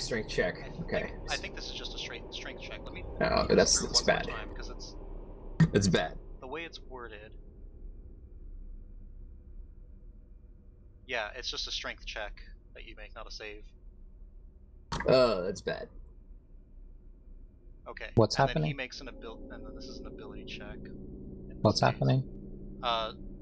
Duncan is currently trying to armor. He just tossed over the mace to Ireena, and is telling her to get back. When all of a sudden he just kind of feels like a little, kind of a weight pressing against him. 1 second. Let me make an ability check here. Okay. So Actually, hold on, that was the wrong ability check. I'm sorry. Uh-huh. That's a good thing too, because that was a 24.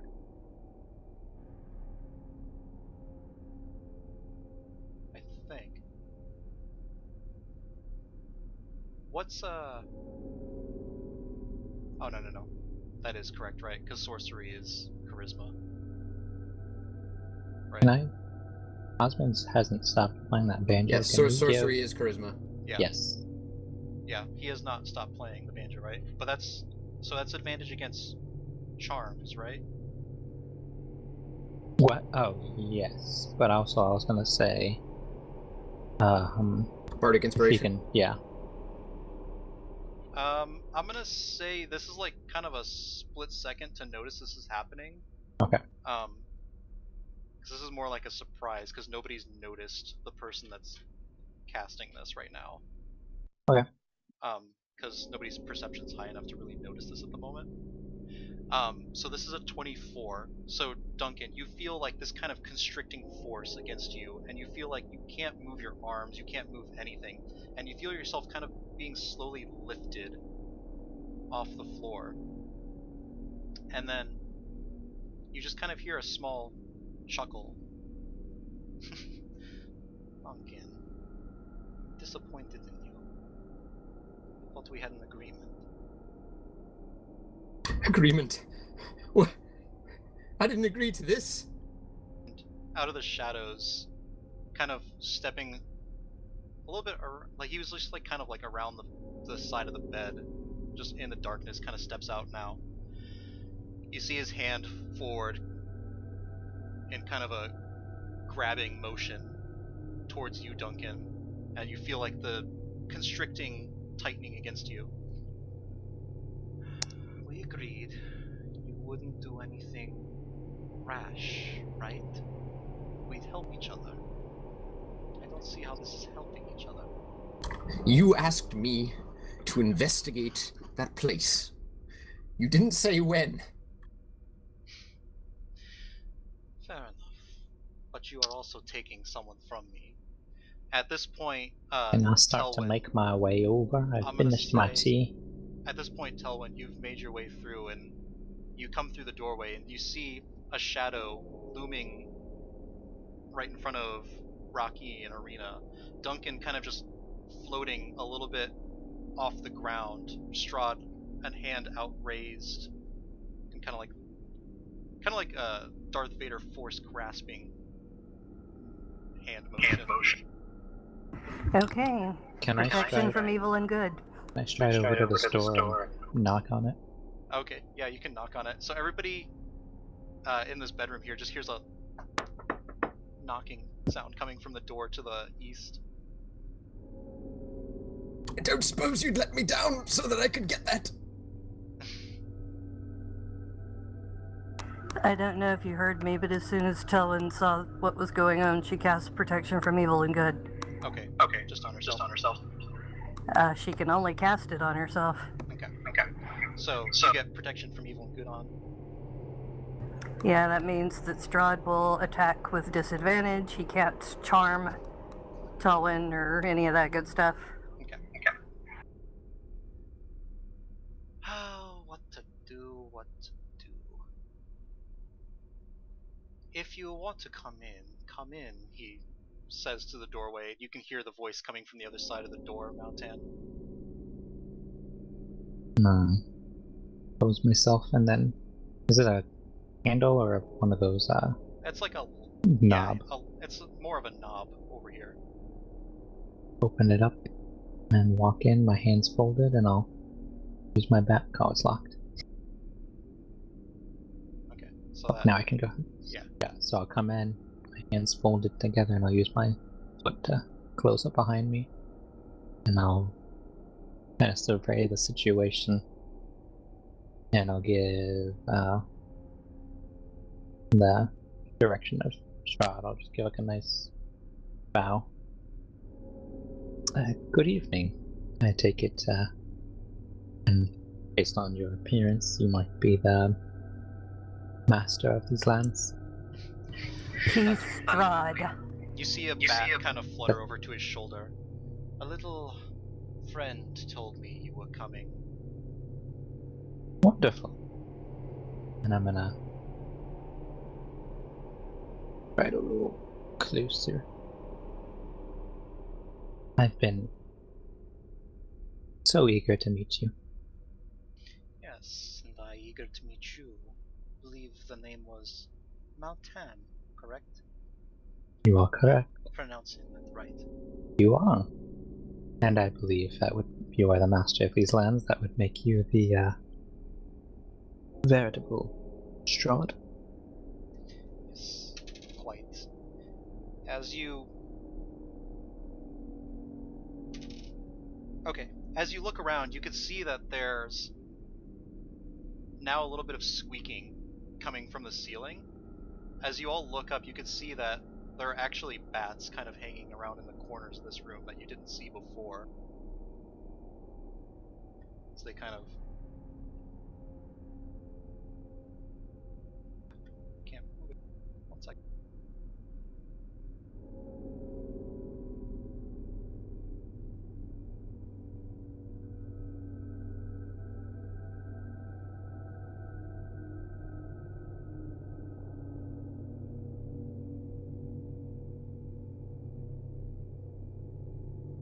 Just putting them in the different corners there. Okay.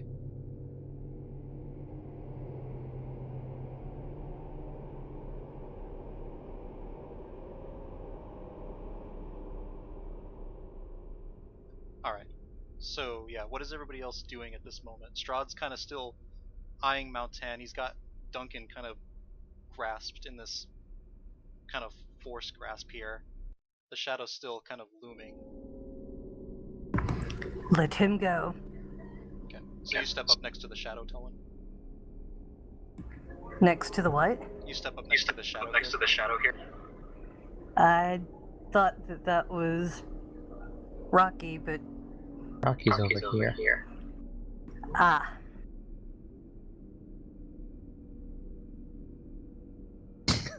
How's that? Okay, next to those bats there. Yeah.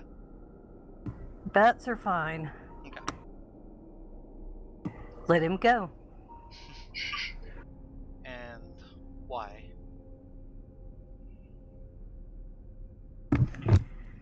Because your quarrel is with me, I was sent to destroy you.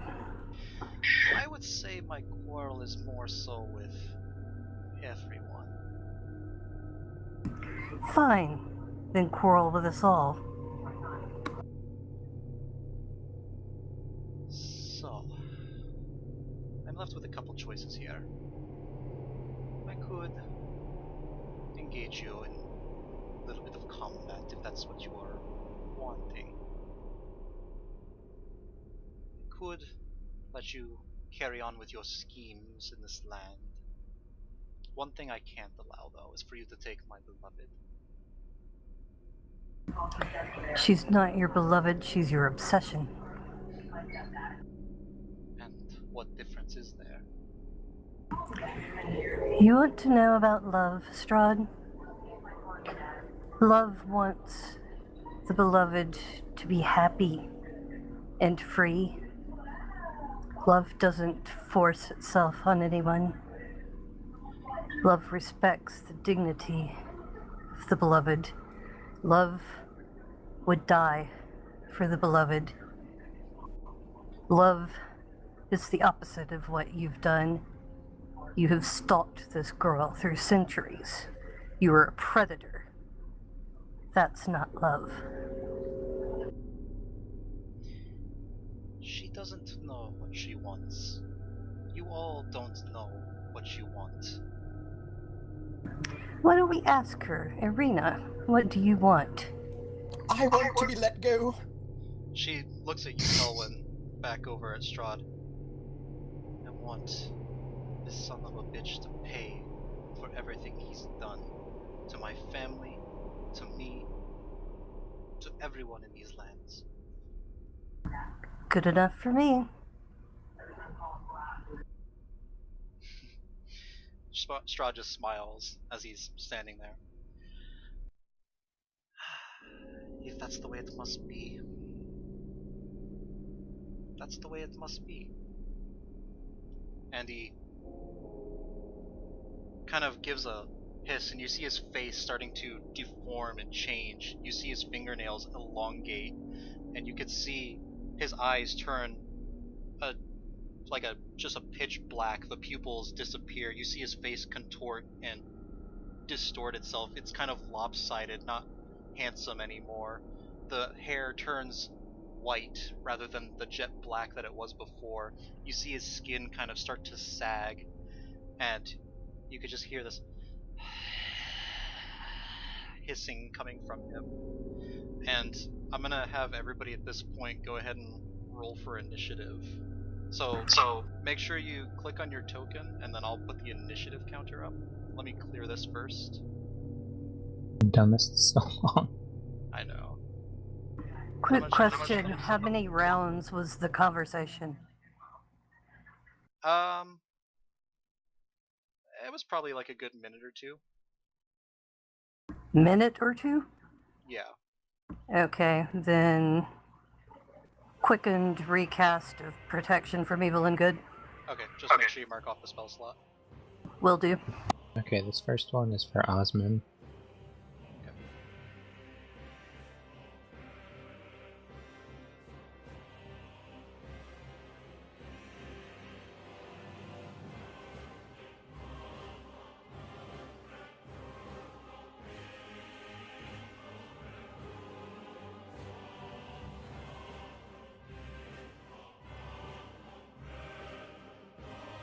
Oh my god, telling a speedy for a change. He's ready to go. What happened to my bat stats?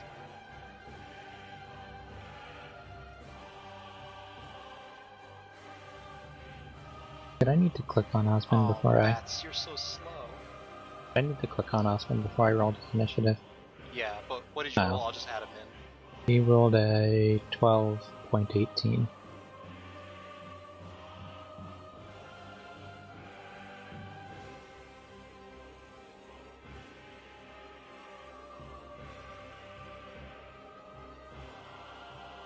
It comes down to this.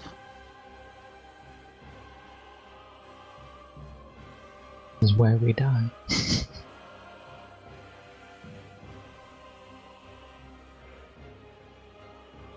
Why is it not adding Osman's name? Oh no! I see his name. There we go. Alright. Oh, sorry. Alright. I apologize, but I need to run to the bathroom again real quick. Okay, just one.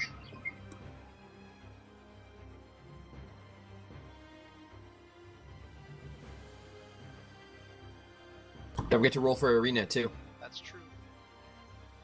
Gosh, initiative takes so long to roll 20. It really shouldn't though, you know? Like it's not so bad for us. It shouldn't be hard for us. Alright, so top of the round is Telwyn, so we'll go ahead and wait on that, I guess. Man, I didn't want to have to fight him. I didn't want to have to fight him now. Can I talk to Strahd while we're waiting? I suppose so. So,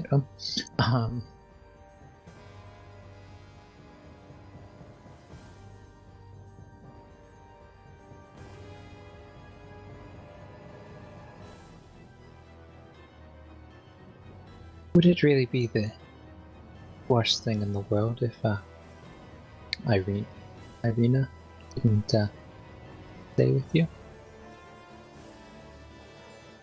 Did you say didn't stay with you? Yes. I could not bear it. Being apart from her any longer. I've waited centuries for this moment.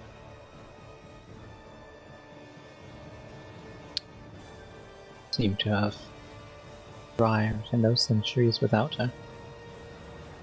Do you truly need another person to be happy? This is the person that will complete me. It's the person that will fulfill.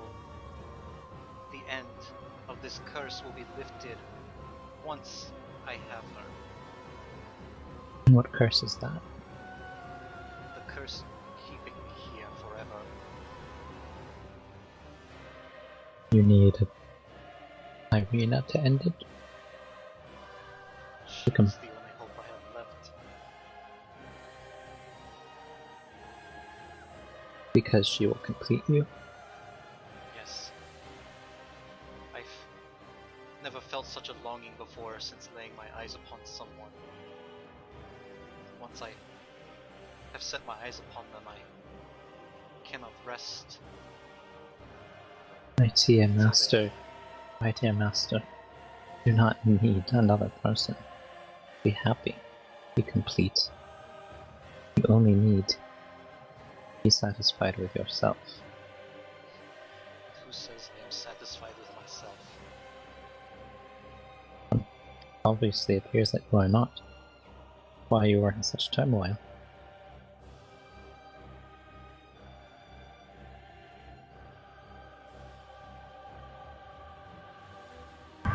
Okay, I'm back. Who goes first? You are first in the initiative. Oh my god, that's never gonna happen again. Tillin has very poor reaction time. For her action, activate radiant consumption. Okay. That's 10 feet, right? Yes. Okay, so currently that will damage Duncan. Are you okay with that? There's no way out of that. Yeah, that will damage Duncan and Maoh'tann. At least it's not going to damage them much. Okay. Thanks. And then quickened booming blade attack Okay, against the bats. against Strahd. Okay. Moving forward, that will damage Ireena, Rocky, Maoh'tann, and Duncan. Yeah. Well, hopefully they're all going to back up. In That's fact, not their tell turn. them- That's not how it works. No. Tillin will shout, "Get out of the way" to them. Okay. We still it's have to not wait their for our So turn. as long as you move through there, they cannot back up, so it will still damage them. Why can't back up? Repeat that Because for it's me. not our It's turn yet. not their turn. They're in initiative. As long as they back up by the end of the round, then they don't take damage. It's the first turn they enter the radius, and also at the end of their turn. So as soon as you enter their radius, they will take damage, and at the end of their turn, they will take damage. Wait, let me reread. From what I remember. That sounds about right. Okay. It's up to you. Alright, at the end of each of my turns, I and everybody within range take radiant damage equal to half my level, rounded up. Yeah, so at the end of your turn, they won't be able to move by the end of your turn because it's not their turn, so everybody in your party will get damaged by this except for Osmond. It's depending on where she Still- ends up, though. So if she moves next to Strahd, right, then it'll be from that position. It won't be from where she starts moving through us. It'll be from that final position. Okay. That is correct. So if you want to move right here, it'll only damage Maoh'tann and Duncan. Ping that again for me. If you want to move right here, it'll only damage Maoh'tann and Duncan. If you move anywhere else, it'll damage Ireena. Okay, I'll move it. Is it just automatic damage, or is there like a saving thrower? There's no save, you just take damage. You Great. just take damage. So right there that you're standing, if you move forward one more, you will be out of range of damaging Ireena, but right there you'll still damage Ireena. Where do I need to move to? Just one square up. One square up. You just need to be 10 feet away from her. That way? No. North. You need to be right next to Strahd. So this is Strahd right here. Yeah. Oh, I thought Strahd was right next to Duncan. No, that's Maoh'tann. Sorry. Okay, so I'm where I can damage the least number of people. Yes. Okay, so about that booming blade attack. Oh, it's gonna say slashing, but it's the same damage for the sword and the flail. So I'm not gonna go into the booming blade and change everything. I'm just gonna click booming blade, and it's actually gonna be bludgeoning because she's using the flail. Okay.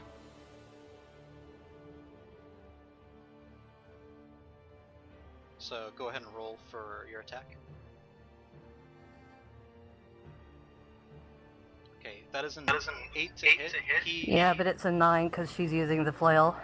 Okay, so it's a 9. That's not going to hit. He, all of a sudden, with a flourish, you see this large sword that he unsheaths and connects with the booming flail. He kind of, the flail wraps around it a little bit, and he just kind of flourishes it to the side, and your flail just kind of gets knocked aside, not doing anything.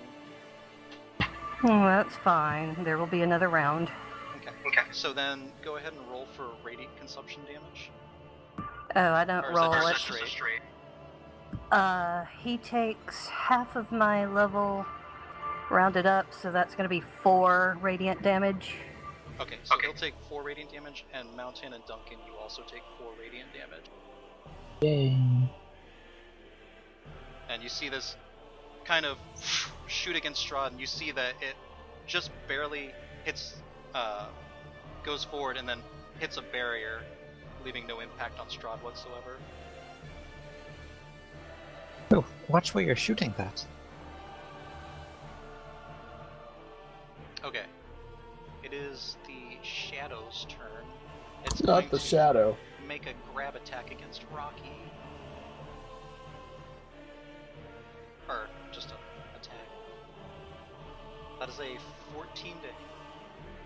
Rocky's AC is a 15, so Rocky just deftly moves aside as the shadow tries to grab at him. It's going like down to like towards his ankles, trying to reach at him. He just kind of flutters off to the side before it can do anything.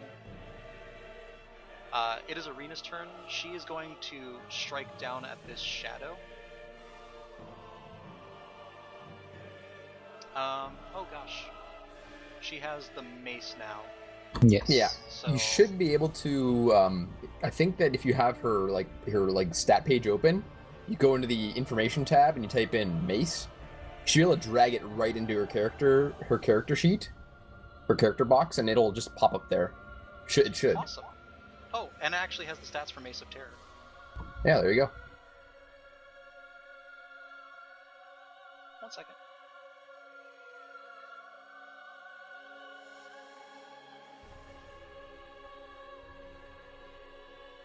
It might not work from the Mace of Terror. You might have to just do it from the player's handbook one, and then I'm not sure. No, it should. I just have to roll it over because I had it open like in another tab. Yeah, you have to have it on your screen, unfortunately.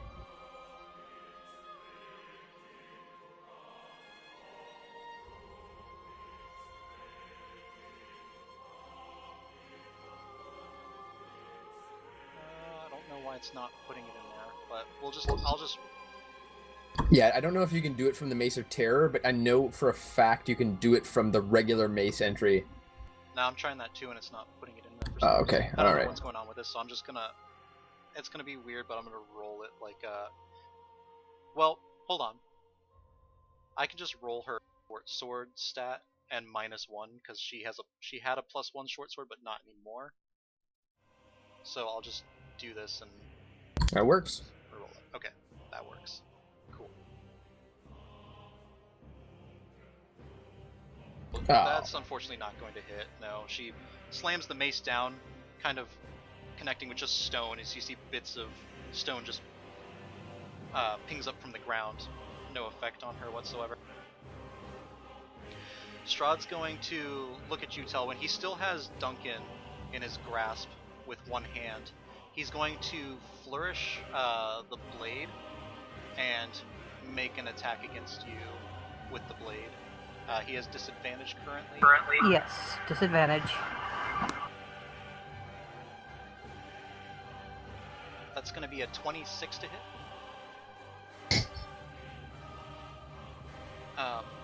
So he swings the blade, connecting with you. You take a total of 11 slashing damage, plus 12 negative energy damage as you feel this siphoning away at you as it connects and hits. Is negative energy necrotic? It is No. not. This is energy from the negative plane of energy. Okay. I need you to also make a Constitution saving throw. Oh my gosh.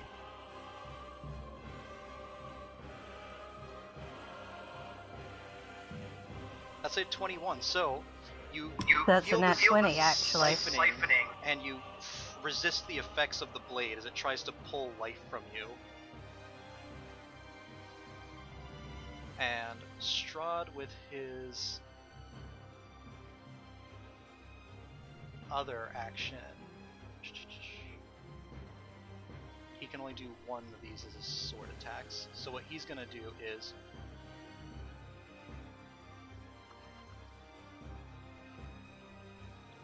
he's gonna do this. You see him kind of start to wisp, and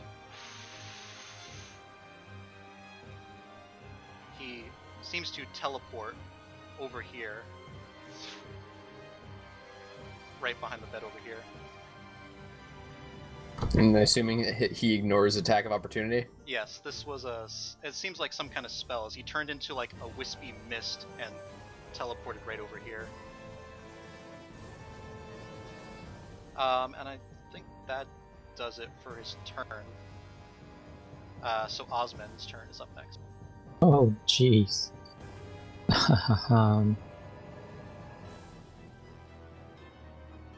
He's gonna start speeding up, playing his banjo enough. Very I'm just imagining ominous. he's playing this music right now. And little black wisps will start to come out of the banjo as he starts to mutter, I'm gonna be doing vicious mockery. He's gonna start muttering, oops, I didn't mean to click that. Oh well.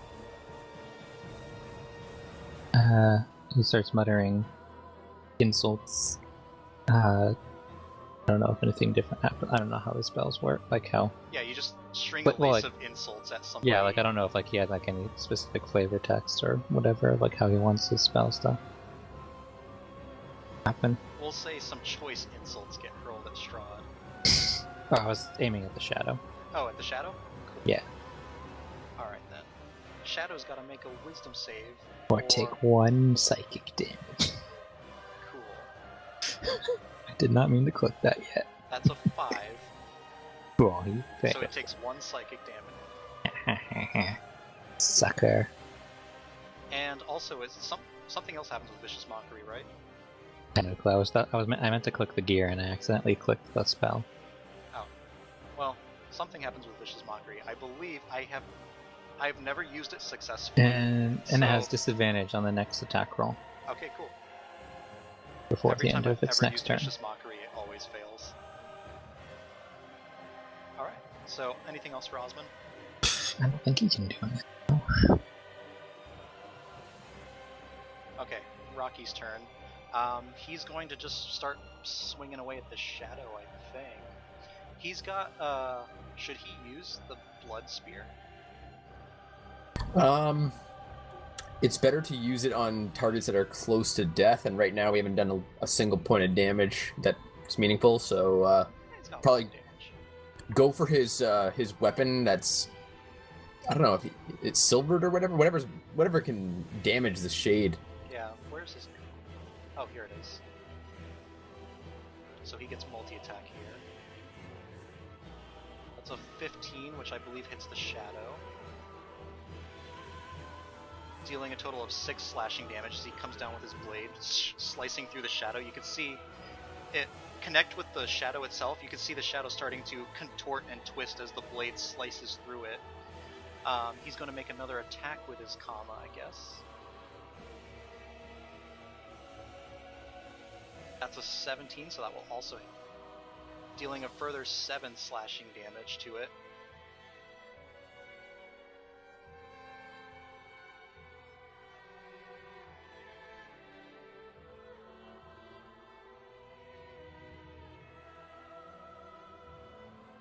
And seeing that it's not down yet, I feel like he would go into a flurry of blows on it. And spend a key point. Oh yeah. Alright. That's a nat 20, so I'm going to say with a nat 20, he just kind of... He slices through, 2 quick slashes with his kama, you see the shadow start to contort and twist as it starts to shimmer and fade, and finally he reaches out with a fist and punches through it, and you see the wisp of smoke just completely disintegrate in this black vapor. Rocky just ripped a ghost apart.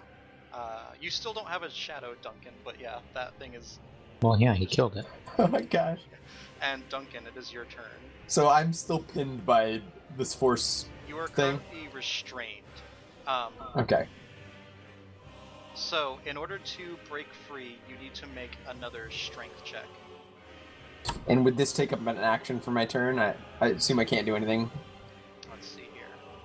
I believe that would be an action, yeah. A creature is restrained in your grip on subsequent rounds.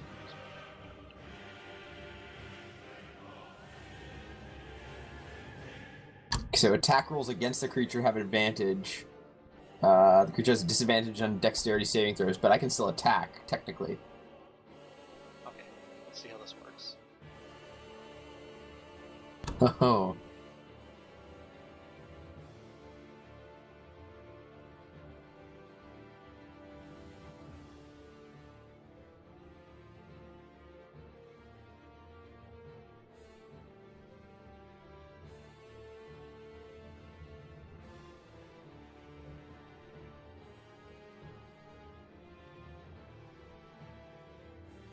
Oh, So I hold have on, to hold on. contest- I have to restate what happened there then. Strahd can't use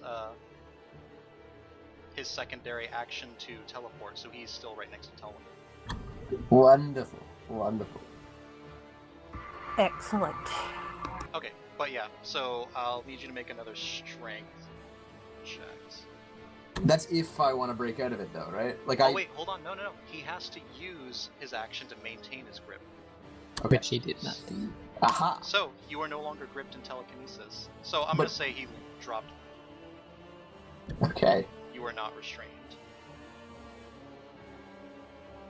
So if that's the case, I'm gonna have Duncan move. He's right here. Okay. I'm gonna move down to this little corner right here.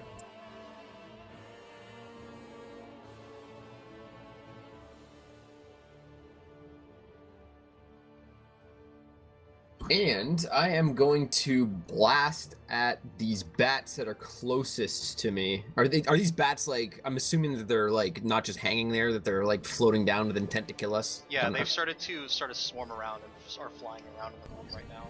So these bats to the right of me, these ones. Yeah. I'm gonna fire at those guys with a thumper sharpshooter attack.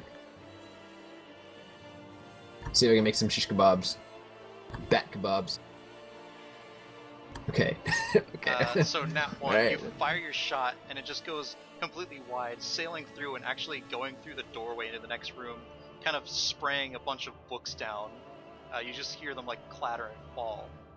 Still a little shaken. He's still a little shaken because of the presence of Strahd, but he's gonna attempt that again. Much better. Okay, against the bats? Yeah. Okay. Go ahead and damage. Oh gosh. Alright. So you fire through. The bats perfectly aligned for your shot as you line up your sight. After the first fail, you're like, stealing yourself.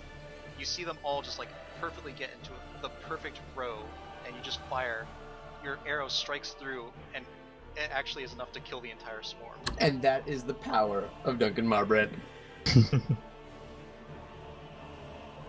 You know what? Let's just do an action surge, and we'll just go for it. Okay. And I will shoot the next swarm of bats that's to his left. Okay. To his left or the one right here? Those ones, yeah, the ones Okay. you pinged. Okay. 14, I believe. Yeah, they're bats. That hits. They got no armor. Okay. You fire an arrow through. You ping through and hit a ton more of the bats. You see, there's like only a few more left in that swarm over there. And I will fire a regular shot. Okay. That's gonna hit, and any damage is enough to kill the rest of the swarm. I'm gonna tell you right there. Why don't you get So these little guys you out all, of the way? You all just see Duncan just kind of going rapid fire mode with his crossbow, just like kind of spraying all these bats with crossbows. You just see them all get like pinned to the wall with his bolts.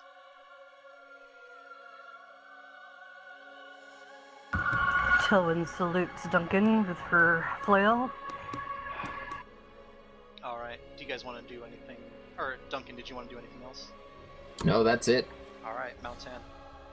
Ooh, is he made there already? Well, I'm going to get away from the person that's hurting me.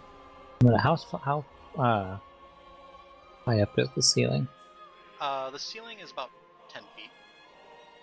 I'll fly like 10 feet up and then over here, Okay, so just kind of like keeping a little bit underneath keeping the ceiling away itself. from friendly fire.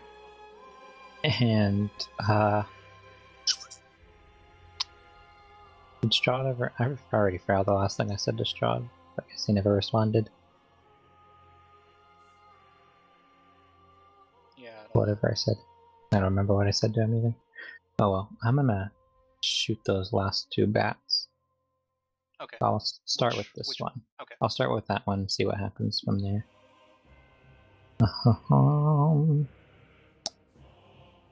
Yeah. I just quickly attack him.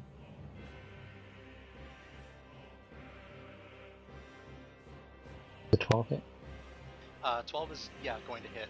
So you deal Cool. a total of 9 radiant damage as you see this Yeah, so my hands blast- are folded together, and then like a light kind of forms in the middle of my hands as like my body kind of just shimmers in like this serene light, and I'll take my right hand and keeping my left hand still where it was, but moving my right hand just straight forward.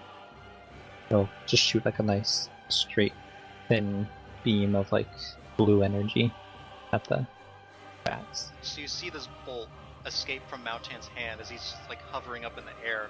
The blast hits the bats. You can see some of them disintegrate in this radiant energy as it just courses through them, destroying about half the swarm there.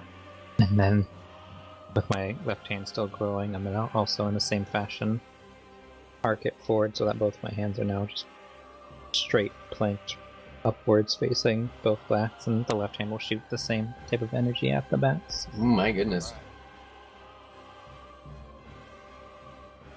16 will also hit. Yeah. You deal another 10 radiant damage as you see most of the bats have been taken care of. There's like a couple more left in there. But once again, you just see this energy just shoot out, disintegrating bat after bat as you just see them like drop to the floor, kind of in a puff of dust. And Flurry of Blows needs to be unarmed strikes. Yes, it So, does. You could move over there if you want.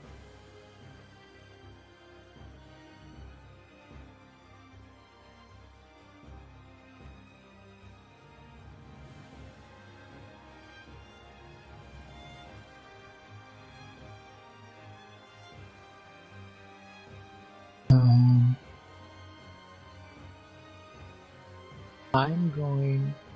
Ooh. Here's what I'm going to do. Where am I? I'm going to spend 2 ki. I'm up in the air. Yeah, I don't. Well, I'll move. Okay. Here, I'll still be like 10 feet above. Oh, hold on. Let me see how much I moved. I moved 1 or 5. This move Where like. do you want to go to? Like right here? Yeah. I'm trying to see where I moved from. I moved 10 feet up, and I moved over here, so it's like 15 already. This would be another. That'll make it 30. And I have a fly speed of. Wasn't it 50? I don't know. I don't know. Or 50 or 60, something like that. Yeah, so you've got tons of fly speed, so. Cool. So I'll fly over there. I'll spend 2 ki points to do this searing arc thing. Okay, what does the searing arc do? I channel my ki and I cast basically in the effect of Burning Hand spell as a bonus action, as immediately after my attack action. Okay. Um, And is that a dex save or a attack? that's what I'm looking for. I believe it's a dexterity save. I remember it's a saving throw. Okay. He's actually going to go ahead and just take it, fail the save. You see the burning energy. You can roll the damage. Yeah, it's dex. Yeah, He's going to just go ahead and fail it. And it's a because- 15-foot cone. Yeah, so you can hit the bats. So- So the bats, yeah. both of the bats actually need to make the save too. So go ahead and roll your damage. I'm going to roll for the bats. Strahd's just going to willingly fail to save.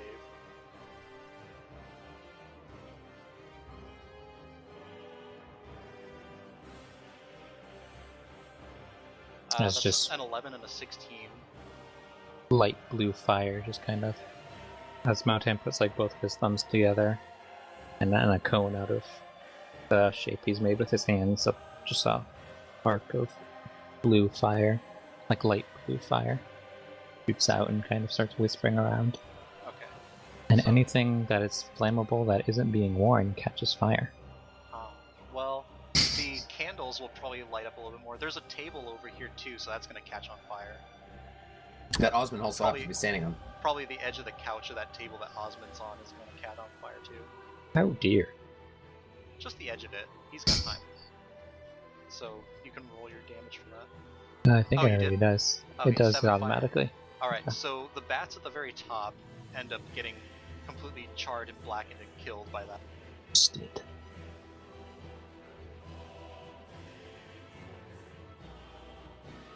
I used the You last see another one. you see another number of bats just get incinerated on the left of Strahd. There's still a bit flying around over there, but there's more than half of them are still a little bit up on there. And you see the Mhm. flame reach towards Strahd and kind of lick up at the once again familiar red shield just goes up and takes the energy of the fire. Then I'll use my last. I use like 30. Back to where I was. Okay. And so you were up I was right here. technically 10. you're still in range of Strahd, so he's gonna take an opportunity attack against you as you I was 10 feet in the air. and he's about Does he have a 5 10 feet. foot reach? Does he have a 10-foot reach? Well, you're 10 feet in the air. He's 5 Mhm. foot up. He can still reach up and grab Oh. attack at you. Cool. Well, Okay. hold on. Since you're at an angle, yeah. Since you're at an angle, no, he couldn't get at you there. Okay. Yeah. So no, he won't be able to get at you. But is that your turn? Yep. Okay. As you end your turn, Strahd moves forward. You see him kind of lift up off the ground, and he's gonna fly forward a little bit. Right over Key here. points. Yeah. And he just flies right over here. How high kind up of is up he? in. He's a few feet up off the ground. I'd say he's probably like 5 feet up off the ground. Now it is the bats' turn. They can't do much. They're gonna swarm over and try and get at Osmond, I think. Ooh, they moved to the fire. Do they take fire damage? Is this divinity? It's They'll- divinity. They'll probably take a little bit of fire damage. It's They're- necrotic. It's necrofire. They have no self-preservation though. Oh, So. I was shooting holy fire, so. Oh wait, wait. hold on. They can swarm a creature's space. Ooh. Osmond's Fun. space. So they're not actually going through the fire, because Yeah. that section isn't on there. But they're going to swarm around in Osmond's space there. And make an attack. That's a 15. What's Osmond's AC? 15. Okay, so that just hits. Osmond's going to start getting bit by bats. As these bats swarm around him, they're like taking like bites at his flesh that's exposed. He takes a total of 6 piercing damage.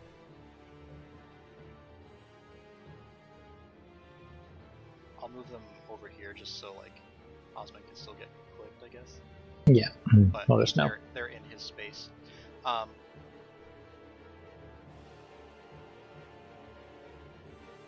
Okay, and at the end of the bat's turn, Strahd's gonna go ahead and make a strike against Rocky. He can only do an unarmed strike with this, so... Well, no, you know what? He's gonna go ahead and spend 2 key points and make it a sword attack against Rocky. That is a nat 1, Strahd. What are you Ooh. doing? It's gonna break his hand. So, Strahd swings forward with his sword. Rocky, with deft... With, Rocky should do the Black Widow move. he just, like, goes underneath it. And like wraps his legs around him and wraps around. Rocky just kind of like matrixes it as this blade swings across him, and Strahd kind of overreaches a little bit, and his blade's actually gonna go off in a random direction, I think.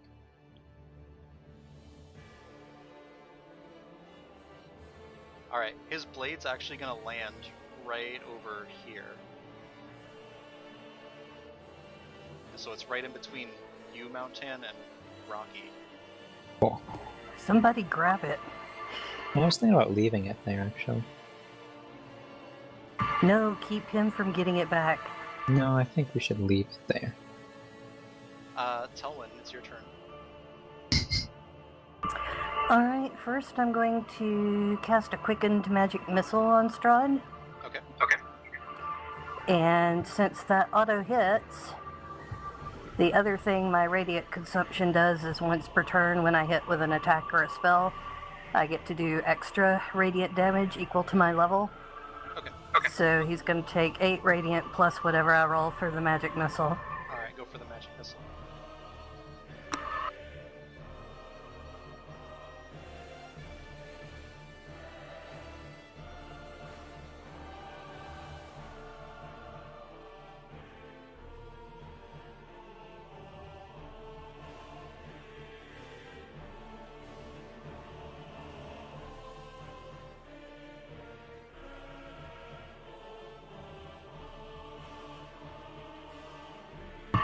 So that's going to be 26 total.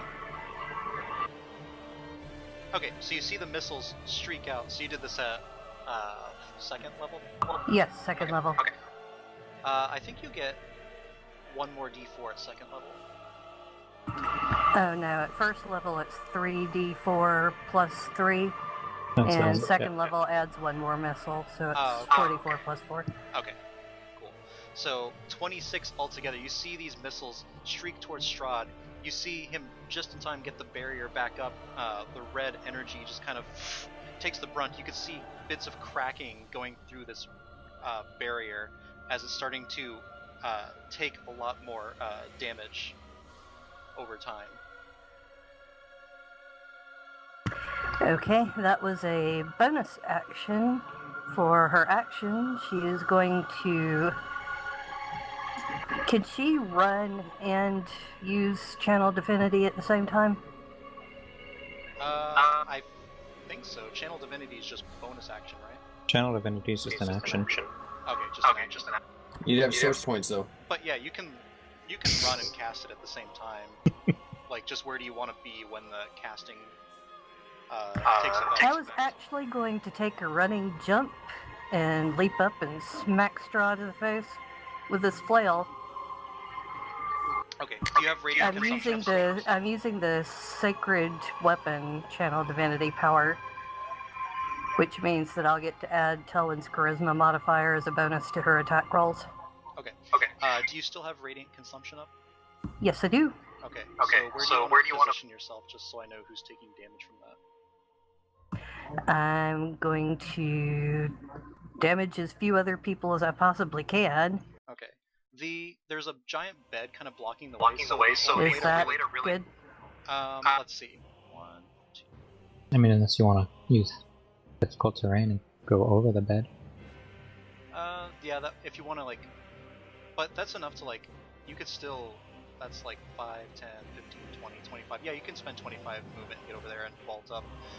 So the people that will take radiant consumption damage are Ireena, Maoh'tann, and the You mean Rocky? bats and Ireena, Strahd, Maoh'tann. Sorry, I don't know why I keep saying Maoh'tann. Rocky, Ireena, Strahd, Bats, and Osmond will take the radiant consumption damage.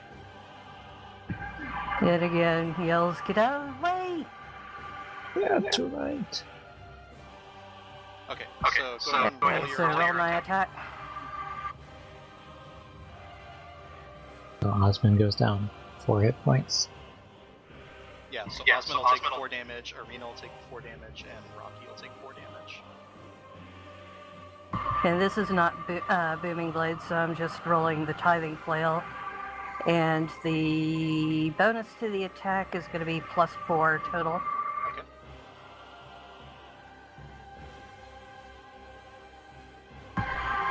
Ah, crap. So with an 8, you can see he just kind of, you swing, and you notice at the last minute that Strahd's just at the wrong height for you to swing. You just kind of barely miss as you leap up, and your flail just kind of barely misses. I'm gonna hit this son of a bitch before he kills me, I swear to God. But his shield will also take some radiant damage from that. Yeah, he'll take the 4 radiant damage that everybody else took. Okay, you see the shield not go up during the flail as it's a little bit too wide to swing and hit, but the radiant energy that should hit him just barely is stopped as the shield goes up and blocks the radiant energy from hitting him. It is now Ireena's turn. She's looking about, taking this energy damage. She sees Telwyn swing forward and yelling, "Get out of the way!" And this Ireena's just blasted by this wave of radiant energy that kind of starts searing away at her flesh. She screams out a little bit in pain, and she starts kind of trying to move, trying to get as much as she can, but she has kind of like this hatred look, deciding whether or not she should go in and strike at Strahd or move out of the way. But she's going to try and get as far away from the burning energy as she can, as this person has just come through and just completely started blasting her with this searing pain.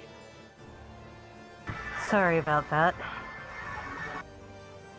I'm going to say it's Strahd's turn now. He's looking about, sees Telwyn, and sees Rocky standing next to him, sees Ireena moving away. He's going to... let's see what he's going to do.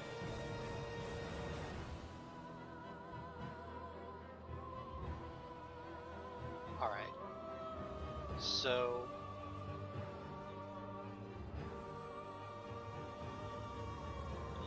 best bet here is still melee at the moment, so he's gonna go ahead and make a... he's gonna try and get... well, the person doing like the most damage to him right now, or doing the most damage to his shield really, he's gonna swing at you with his sword, Telwyn. Okay. Remember, he has disadvantage. Yep, it's a 24 to hit. Okay, you know what? I'm going to use shield. Okay. So that just barely misses.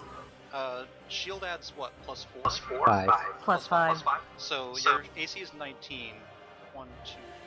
That makes it 24. So his attack just hits you. Oh, in that case, forget the shield then. Okay. I'll let it slide there. Just make sure that you count that up before doing it, because once you say it, you technically are doing it. I am usually very good at math, but I'm under the weather, and it's... No problem. So you take a total of 8 slashing damage and another 11 negative energy as this blade connects with you, and I need you to make another Constitution saving throw.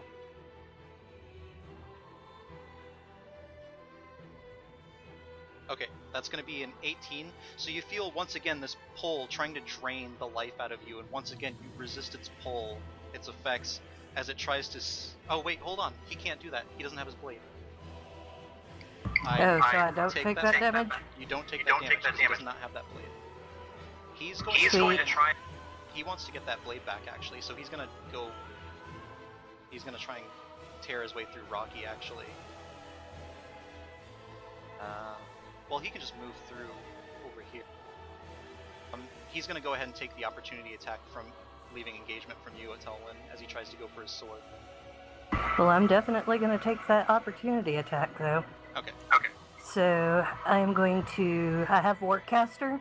I'm going to use Booming Blade for the opportunity attack. Okay.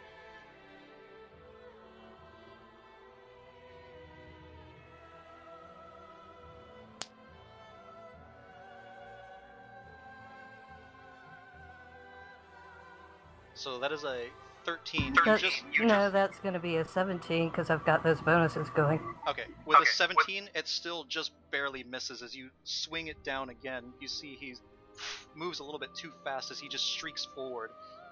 Son of a bitch, what is his AC? It's freaking high. I'm just gonna say you did almost hit, though. I mean, he's got a big giant shield over him, so.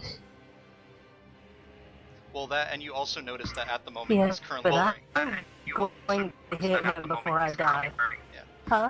You also notice that at Sorry? the moment he is extremely fast, like insanely fast. Well, Telling knows about vampires. She knew to expect him to be fast. So he's gonna go and use his But action his to... AC is outrageous. Okay, he's gonna use his action to... that's more of a bonus action to pick up the blade. And he's gonna look around. He more so has history with Rocky, so he's gonna hit Rocky rather than Maoh'tann. And I think with this, he's going to try and hit him with a spell, more so.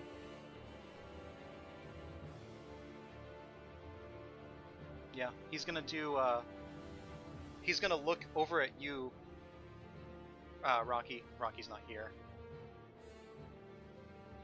Whatever, but he holds his hand out, and you see flame go through. He's going to cast a spell at Rocky.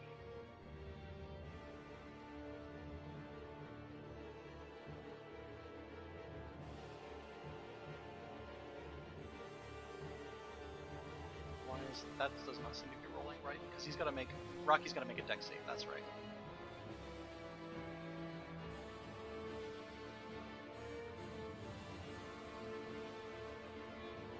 So Rocky rolls a 17, which should be just enough, I think. Oh, no, it's not. He fails. So Rocky's going to take a total of 10 fire damage as this burning hands goes up against him. You can see Rocky start to shriek as like this flame licks up at him.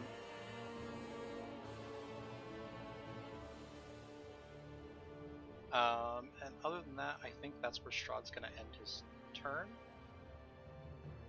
So it is Osmond's turn. Alright, so Acer and Papayettes.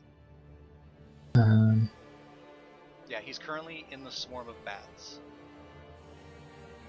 I'll take out his rapier. Start dabbing it and swinging it at these bats. Get them away from him. Okay. Alright, so that's a 12. That will hit bats. So that's 10 damage. So he starts swinging and connecting with these bats. You see him drop a couple of... more than quite a few of them. There's still some up, but he manages to get the majority of them. As he's kind of just skewering them left and right. Yeah. I do not want to do anything yet.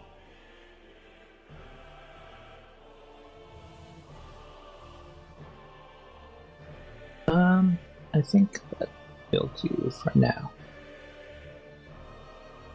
Okay. And that's it for his turn? Yeah. Okay. It is Rocky's turn now. Strahd has just blasted him with some fire, so the only thing to do is start smacking away with his combo. Has anyone hit him yet? Has anyone hit Strahd yet? Just I mean, his he has that shield, But you so... noticed his shield has like lots of cracks on it every time it forms now. Right. Yeah, But we have to get rid of- like, what AC? What's the lowest AC that's hit Telling him? his good at spells. Yeah, he's been hit with spells, not with any physical attacks yet. Yeah. Okay. Like he's been hit a lot with like automatic hits. Alright, no problem. Rocky's gonna go ahead and use his combo. So that's a 10. He swings, misses. Strahd just kind of like swings out of the way just in time as Rocky's comet just makes connection with only air. You can hear like the whistling of the blade through the air. 20 though for the second one finally connects. You see him flourish the blade a little bit and strike forward with it, dealing a total of 4 slashing damage. You see more cracks appearing on this red shield that he puts up in time just to ward off the rest of the this new flurry that comes in. And with that, Rocky's also going to launch into another flurry of blows. Come on, crit. That one's a 25, and the other one's a 9. So the 25 will hit.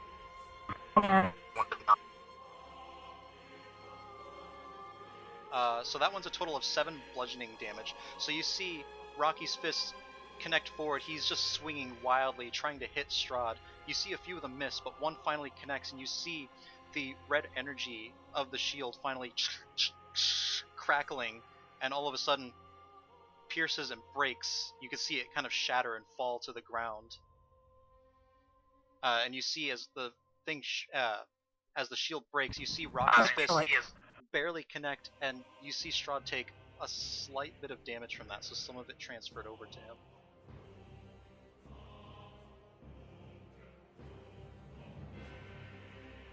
And I think that's where Rocky's turn is going to end. Kill him. Alright, Take Duncan, away. that's where Rocky's turn is going to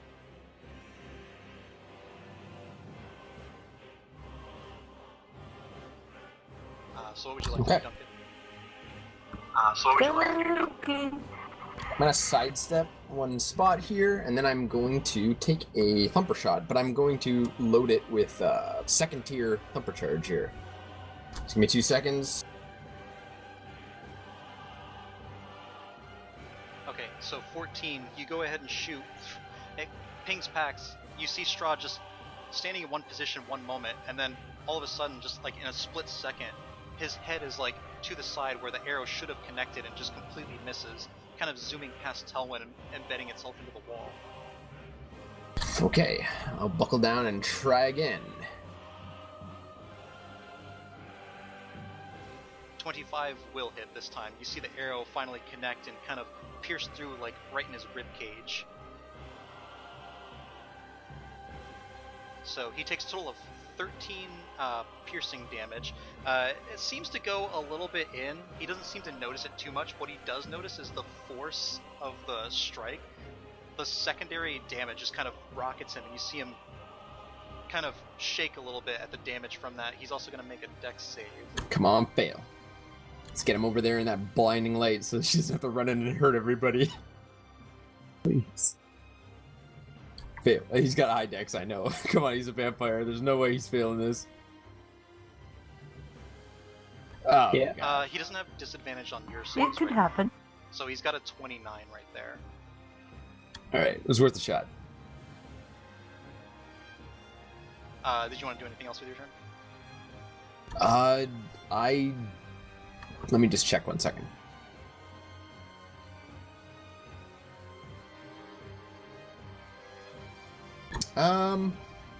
He'll step back down to this corner.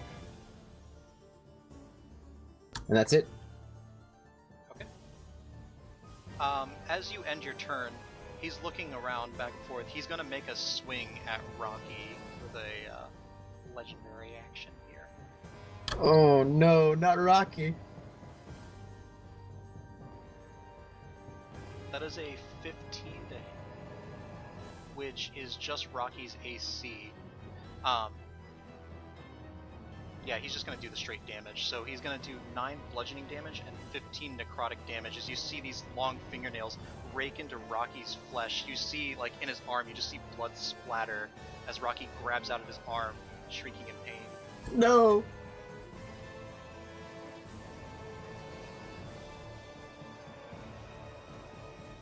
Okay.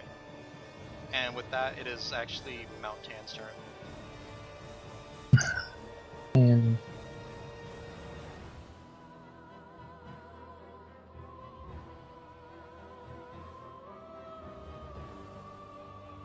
he's going to, I guess, just keep shooting some blasts at Strahd. Okay. So I get 2 attacks. First attack. 19 will hit as your Radiant Sunbolt hits Strahd square in the chest. You see him take a surprised look on his face as this burning energy shoots into his chest. Yeah, it's kind of the same fashion as before, where I put my hands together, it glows, and I have like stuff coming off me and all that. Second one, that won't hit. 14, no, will not hit. You see the second blast go a little bit wide as he steels himself once again. Now he knows what to look for, and you see him just kind of shimmer and move to the side just at the last instant as it blasts and hits the wall. No. You are close enough to do flurry of I was blows about to if say, you'd I was like. gonna fly in close, spend a key point, and do flurry of blows. My fists are magical right now for the purpose of that. That's right. 27 will hit. So you do another 10 slashing damage as your As I talent. rake across like his face with Yeah. my just kinda, claws like- and dig in deep.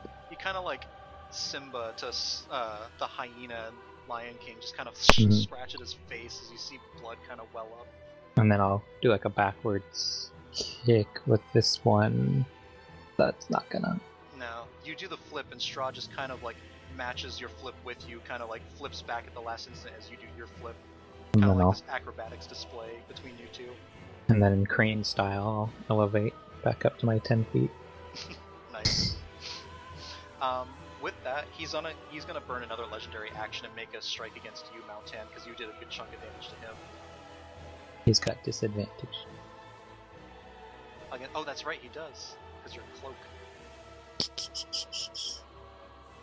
That's gonna be an 18.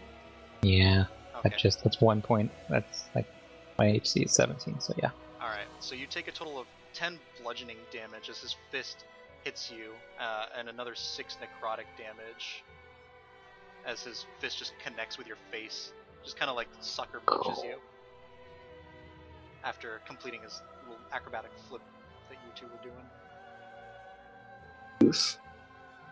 And I'm gonna shout, get Ireena out of here. Okay, Swarm of Bats' turn. They are still in Osmond's space, so they're gonna keep trying to go after him. They don't have much because they're at like half HP. That's a 7, so I'm assuming that doesn't hit. No. So at this point, Osmond has his little rapier, and he's just successfully fending off these bats as they try and get at him. But they don't really Yeah. have. They don't really have. Yeah, in one hand he's fending them off with the rapier, the other hand he's like beating them with the banjo. Alright. And before top of the round, Strahd's gonna look around. He sees Rocky pretty close to the end here. He's gonna spend his another legendary action and make another strike at Rocky.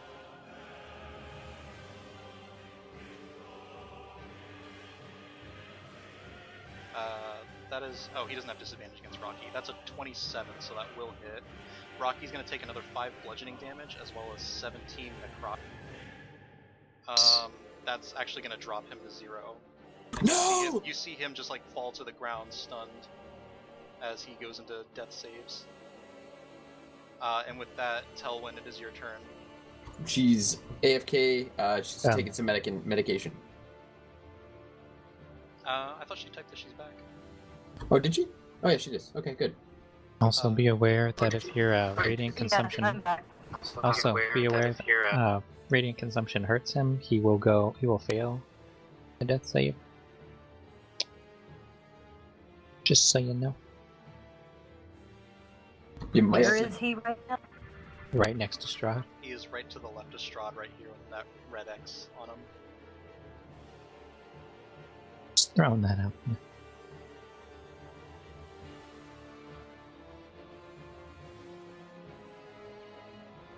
You just make his name tag huge. I Yeah, actually have You just make his name tag. a plan here. Okay, Quickened Magic Missile on Strahd. Okay. Again, second level, and he's gonna take 8 radiant damage in addition to it.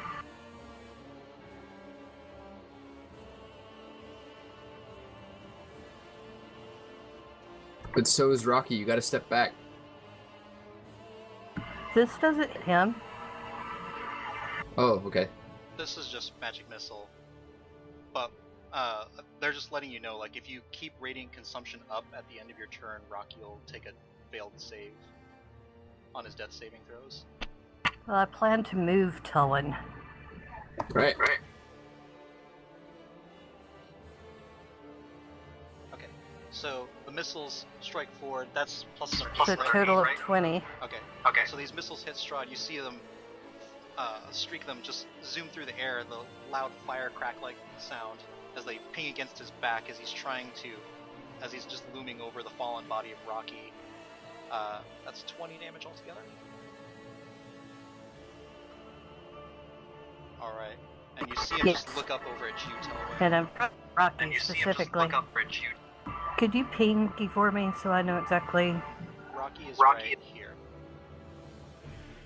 Ah, okay.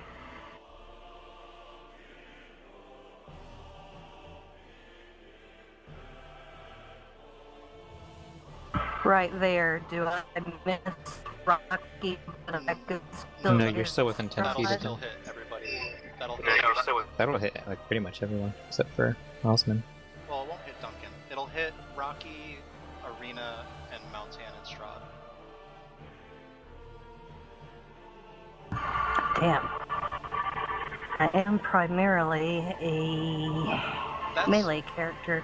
Yeah, that You radiant could always consumption turn is it more off. so, the radiant consumption is more so for like if you find yourself surrounded by enemies, not when your allies are also like. Yeah, we're in a confined space. Because Rocky is also melee. Keep in mind. We're in a confined It's also really good. It's also really good if you're up against something that regenerates, like a vampire. True, but So like you just that's wanna, why I was using it. yeah, true. But you gotta like balance out like, do I want to like do that or like also damage my teammates and the person I'm here to rescue? Well, I was kind of hoping that everybody would leave and let Tullen and Strahd go at it mano a mano, but That's not really what the game's about. okay, though, so is it? we're I realize that, but I'm having to think in terms of what Tullen would think. Okay. And Tullen would think, okay, we rescued the girl, they need to get her out, and I can try to keep Strahd busy while they do that. You know? Oh, this turn I plan on running with her, so don't worry about it. Yeah, no, you never really communicated that. Good, so that's, good. that's why I shouted that last turn. Because All that right. was the. So, what are you doing here now? Well, we've been in the craziness of battle.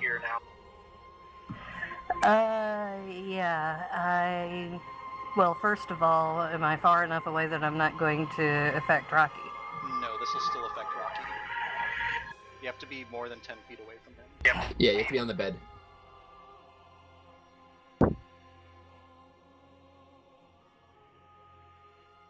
Or just step one more northward there. There? Just step one. Now you're on Osman, but yeah. So, that won't damage Strahd, but it'll damage Osman. Yeah, well, at least I've already damaged Strahd. So And are I'm- you keeping it on or no? Yeah, I'm hoping that everybody is gonna leave. Okay. And So is this the Helen final is position going that you're at? to shout, "Get Ireena out of here!" Okay. So are you right here? I figure she's right where I put her. I was following Duncan's directions where she needs to be. No, on the bed, on the bed. On the bed. Where's right the here. bed? I don't Right see here. it. Big bed.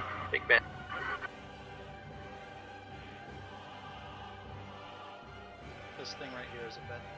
There you go. Perfect. Okay. So you back up. You're back up onto the bed.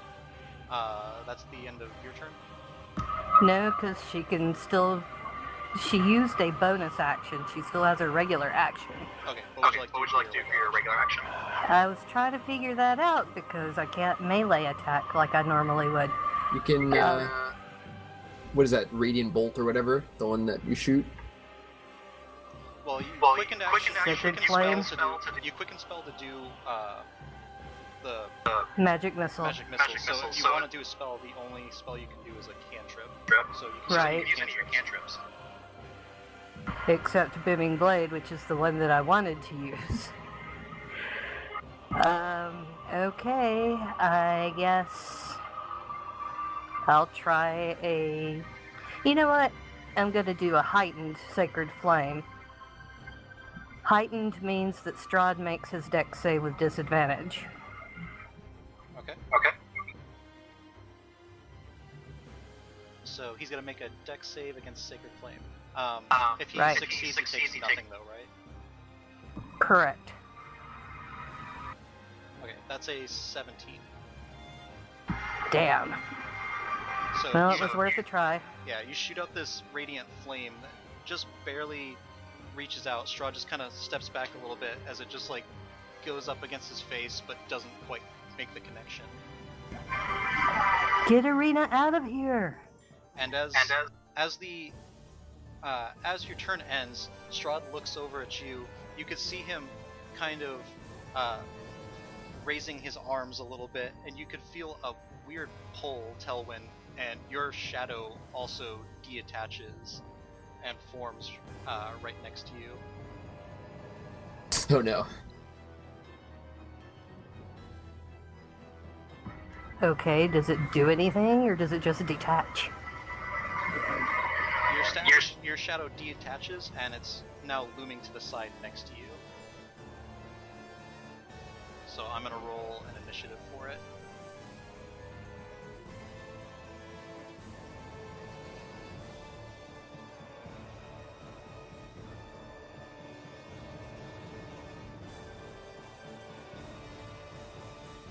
Okay, so it's Ireena's turn. Her order was to get back. She's gonna make a swing against Strahd and then try and get out of there, I think. Because she doesn't really... Well, she knows Strahd's pretty much not going to attack her. Yeah. Or, he knows he's not gonna damage her, really. Hmm. That is not going to hit, unfortunately. She swings out and misses. She's going to try and move out of the way. The thing is, Strahd can actually use his attack to grapple rather than do damage, so he's going to try and do that for his reaction.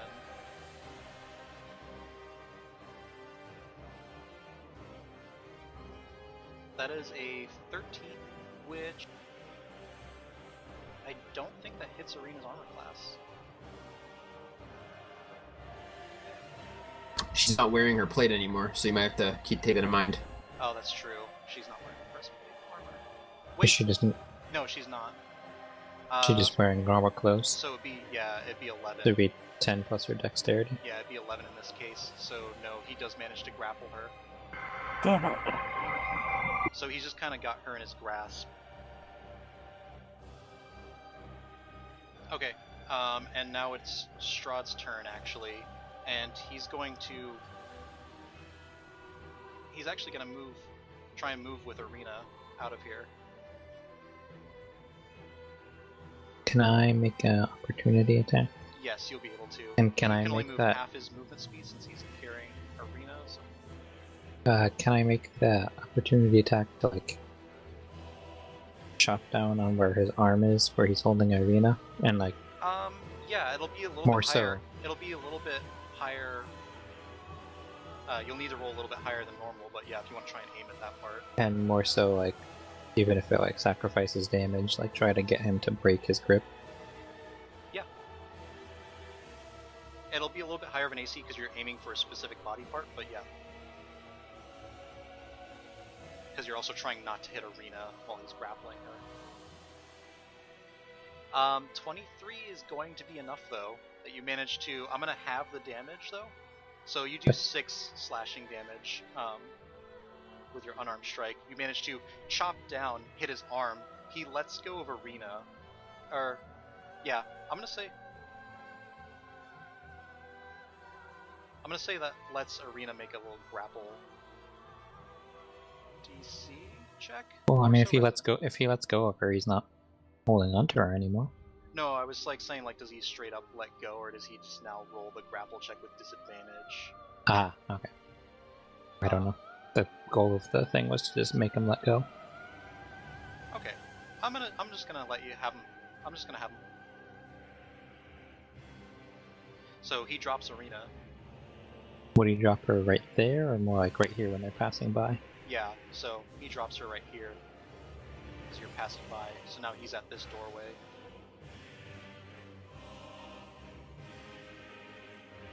So now it's Osmond's turn. I think this is the time where we need to make a hasty exit. And he's gonna... Oh wait, you can't do... Hold on. I mean, Unless you you can disengage. No, that's not what I'm talking about. No, I can't do that. Okay. He'll just do this instead. So he'll put the... He'll make a flash with the sword. The bats.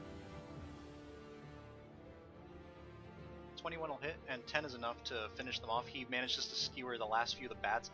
You see him just like kind of strike and pierce into the blade. They kind of like stick into the end of it, and he just kind of flings them aside. Cool. And then he's gonna run over here. And what's his speed? 25? Yeah. 5, 10, 15, 20. So as he's running past, he's gonna run to the door over here. Okay. And as he's running past Rocky, he's gonna strum on the banjo and cast Healing Word. Alright. So Rocky receives. And we'll cast it at 3rd level.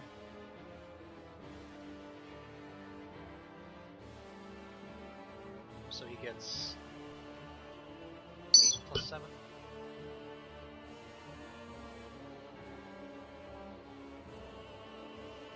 So he's at 15. Alright, anything else for Osmond? No, that's his full. I think that's the full of everything he can do. Okay. At the end of his turn, Strahd's going to...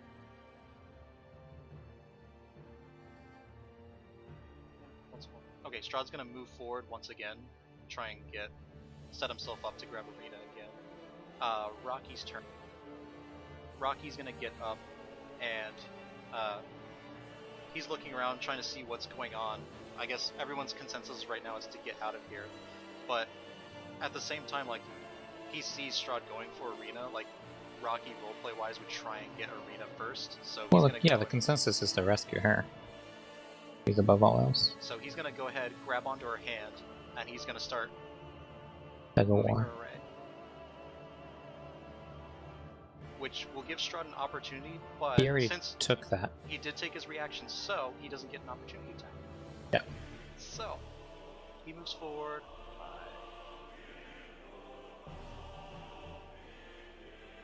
Yeah, technically it'd be half his movement, right? So So I think he can get, like, right over here. Mm-hmm. I think he could probably get, like, right over here.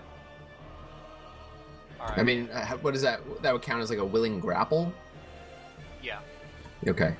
So, Duncan's turn. Okay. To cover our retreat, I'm gonna fire at Strahd. Regular shot. So 23 will hit. But I'm going to add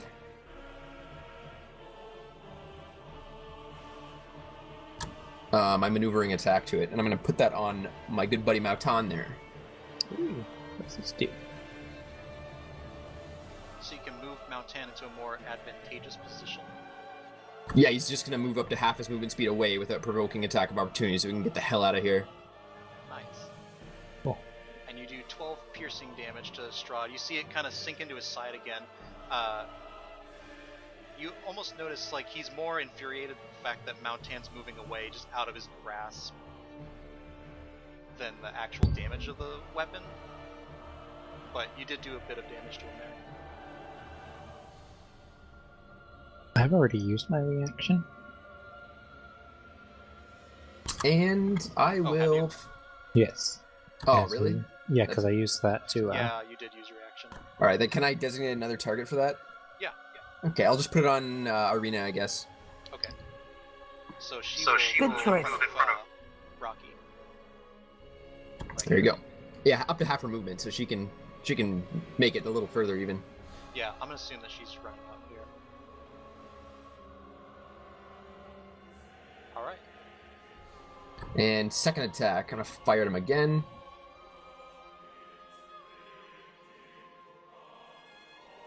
I don't know how much what I want to do here. I'll just fire sharpshooter,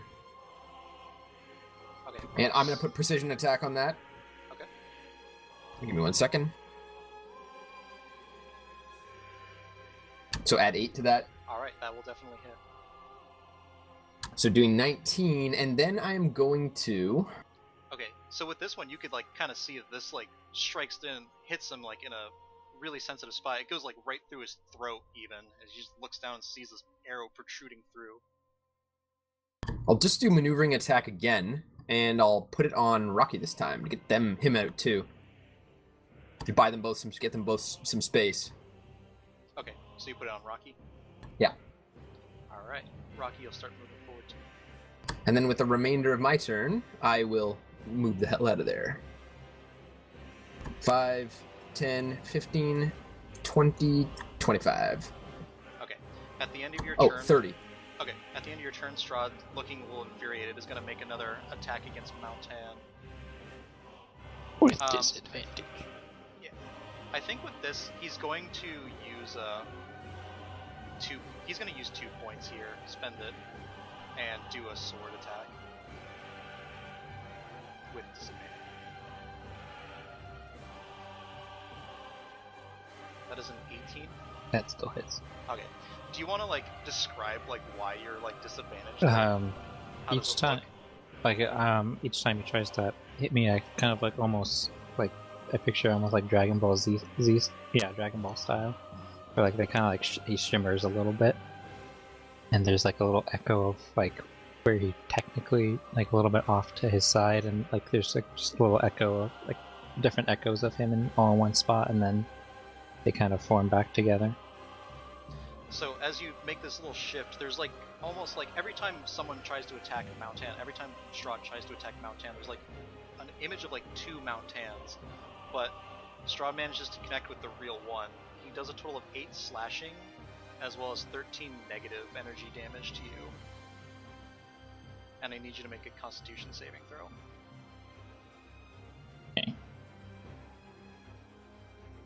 Constitution. 13 is not going to be enough. You are going to...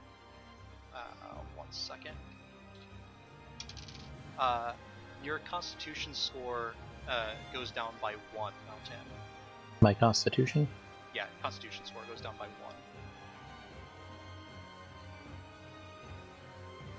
1. And it is now your turn. Cool.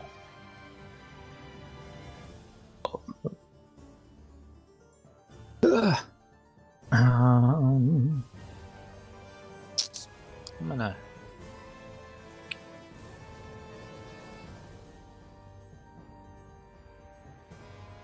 shoot him with 2 more blasts.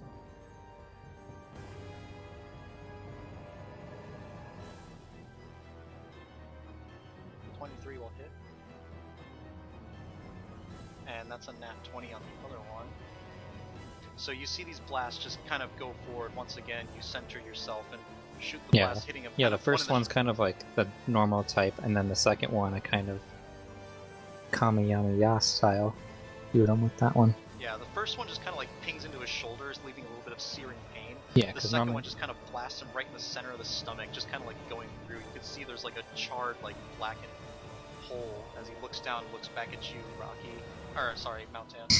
Yeah, because normally they're like thin little blasts, but the second one is like a more thicker. Wait, wasn't your second one a critical hit? Yeah. That one did about 13. Oh, I would have thought it would do more. With that, you could say he looks a little bloodied right now. And then I'm gonna Fury of Blows. Okay. Do it.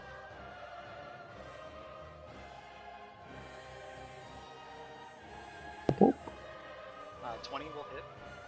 And 24 will also hit. As he's kind of Nice. like stunned by like this gaping hole in his stomach now, you could see Rocky just kind of like start Maoh'tann. slamming. Or sorry, Maoh'tann. That's so. I hate. I do that because Too many bird monks.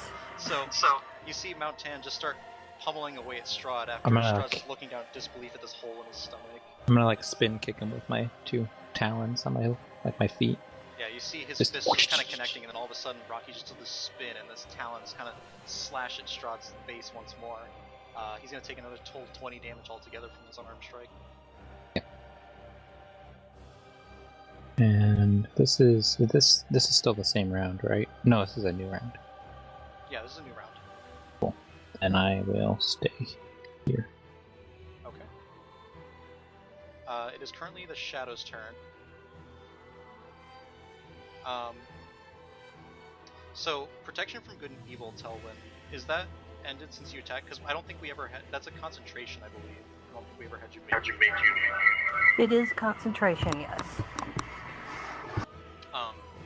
So, to see if it's still up, I'm gonna just have you roll a general Constitution save. To see Okay. if you still have it up. But because of Warcaster, I get to make that with advantage.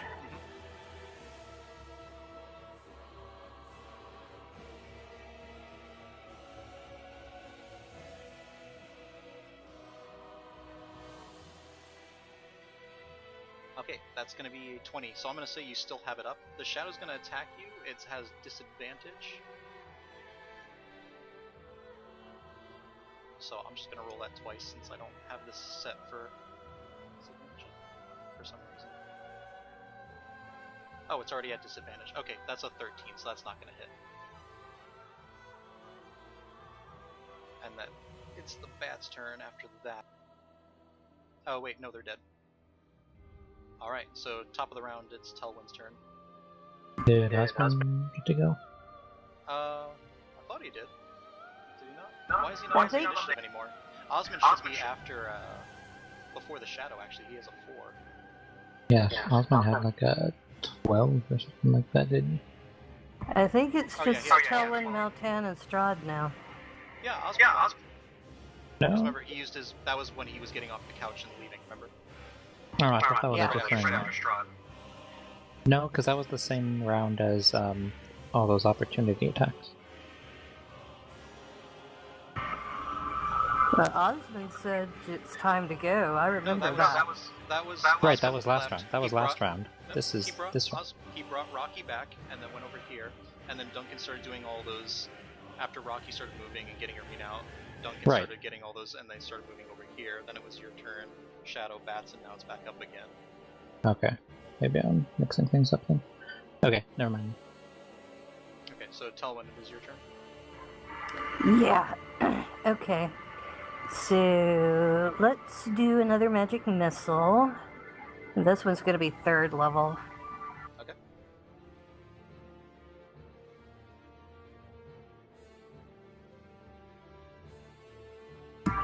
And I still have Radiant Consumption up, so add 8 to whatever I roll here.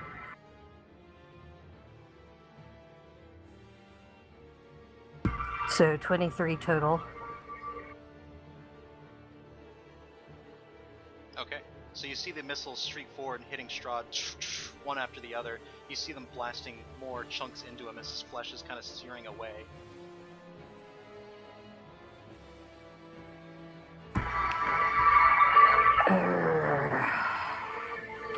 And I guess I will try another heightened sacred flame. Okay. So we already Strahd cleared out now. saves with disadvantage. Sorry, what did you say? We've cleared out now, so you can step in. Maoh'tann's still there. Oh, okay. I'm seeing see him him. right next to Strahd. So that's a 13. Okay, so he's gonna take 2d8 damage.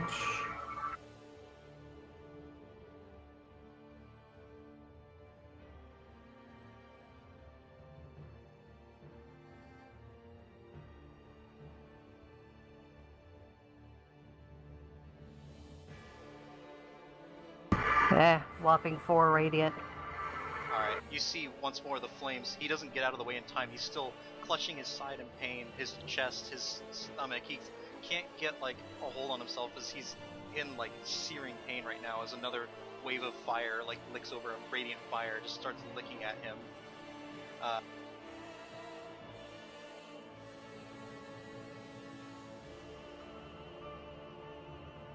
Because at the end, the shadow will take damage if you stay here. Mm-hmm. The shadow will take damage? Yeah, because you have radiant consumption up still. It's fine with me if the shadow takes damage. So that's a total of 4. Okay. It seems to do a little bit more as your radiant energy blasts into it, and it seems to like kind of disperse for a second before it coalesces once more. Coalesces.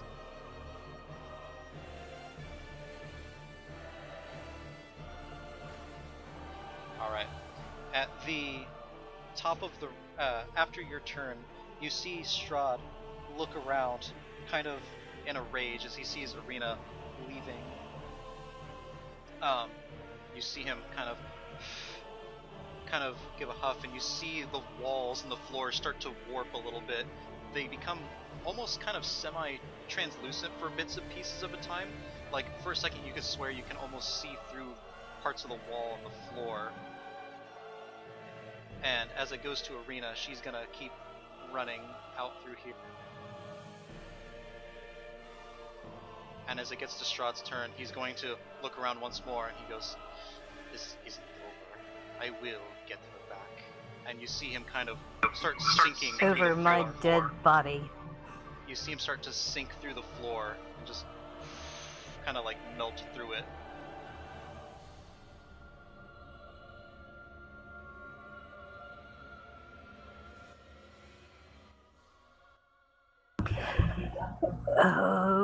Okay, then are we out of combat or what? No, there's still a shadow next to you. Well, I can finish that off in no time.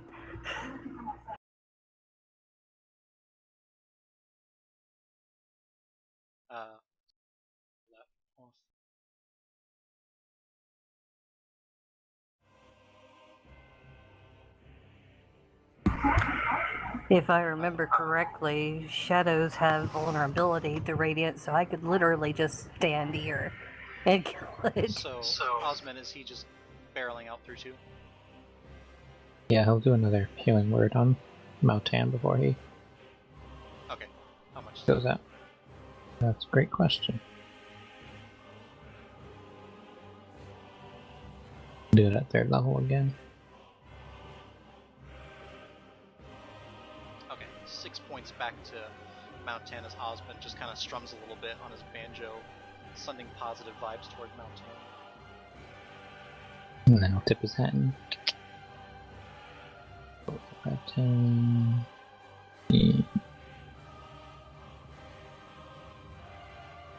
25. With that, Rocky's gonna keep going.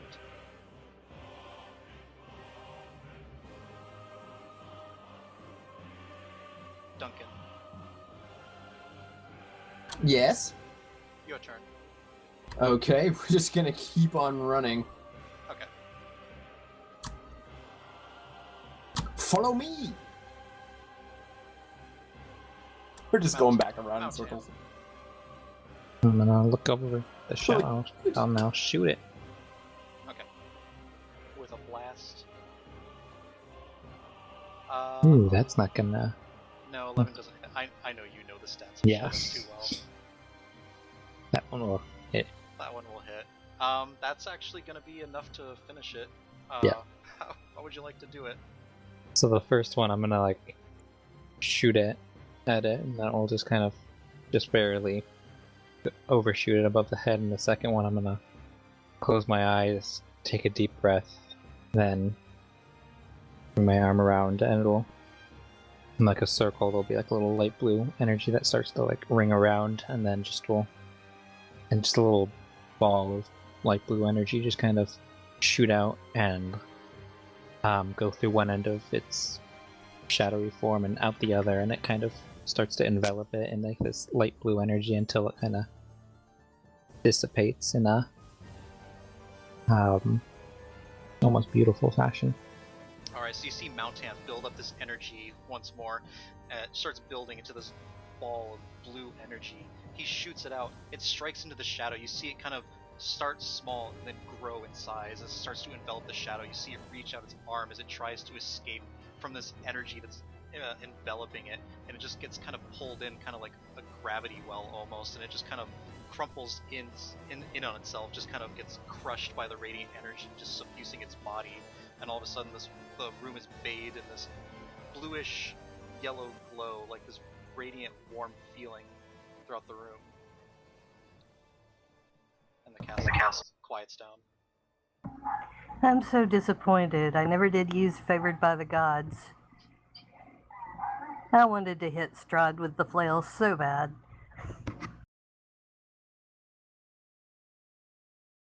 Don't worry, Descend. there's gonna be another chance. I'll descend to the ground. Well, I'll look at Talon. Well, I think we've had enough adventure for one day. How about we get out of here? That depends on what adventure we encounter getting Ireena out. And Telwyn closes off the radiant consumption. Alright, and then Duncan and the rest of you, as you go through that, you notice that Lilith is no longer in that room anymore, the common room. So I'm going to quickly move us down to the next level, because I'm assuming we're going back down the stairs. Oh yes. Door. 1 second, because I'll end in just a bit. I just gotta remember what map this is. It was the crypts. Yeah, I know, there's like Ah, gotcha. so many different Ravenloft maps, though, is the problem.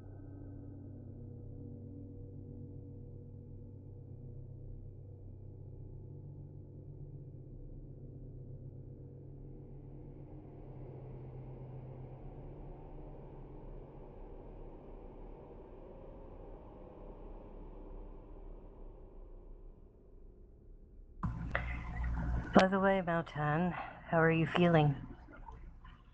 Oh, I've been Were you better. hurt much? I look over at like a part of mine that was like burned away by the radiant damage, and then another part of my stuff that was like, seared by the negative energy, and I was like, a little bit. Ah, let me do something about that then. And she will lay on hands. You get back 20 hit points. Oh, thank you. As you guys go down the stairs, you find yourself once more in the brazier room, with the hourglass hanging up above the brazier, the different colored stones all about. You see the fire blazing in it, and Viscopa goes, "Wait, shortcut. What we need to use this to get out of here." Desperate times call for desperate measures, and I'd rather get out of here sooner rather than later. Yes. Now let me think and remember which ones these each go to. Oh gosh. Wasn't there like a saying on the bottom of the hourglass? Wait, what about the cart? I mean, if you really need it badly, I guess, but you know, Strahd's still alive, and he can. Not going to lie, he's done that before. He can just kind of pop out through the walls after he's recuperated all of his strength and come back at you again. Yes. We cannot heal as fast as him, I'm assuming. I'm going to just tell you right now, he's literally buying his time until he can regain all of his health back and then pop out and begin the battle anew. I think it's best that we take the risk then. We can always come So back on the crowd we're later. abandoning the cart and the horse? It's just an object. The horse is not just an object, it has feelings. It's a horse, it'll be fine. Someday I must explain to you about animals. I know what animals are. Alright, so this is the verse. I just put it up there. So once again, it's cast a stone into the fire. Violet leads to the mountain spire. Orange to the castle's peak. Red if lore is what you seek. Green to where the coffins hide. Indigo to the master's bride. Blue to ancient magic's womb. Yellow to the master's tomb. I don't think any of those sound like a good place to go. I'm not staying here for any longer than we have to. I think all of these seem like they might be in the castle, except for Violet. We can try Violet. I suppose. I just, it's up to you. Do you want to risk it? We can travel through the castle, or we could take the brazier. I really think we should travel through the castle. At a run. You don't remember, we had to come through the hallway with that monstrosity. We could probably outrun it. It'll be in our way. Red Orange Castle's Peak, Violet Mountain Spire.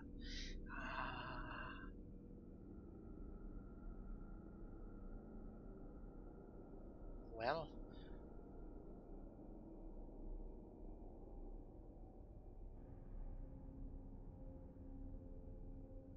It's a risk. No matter what?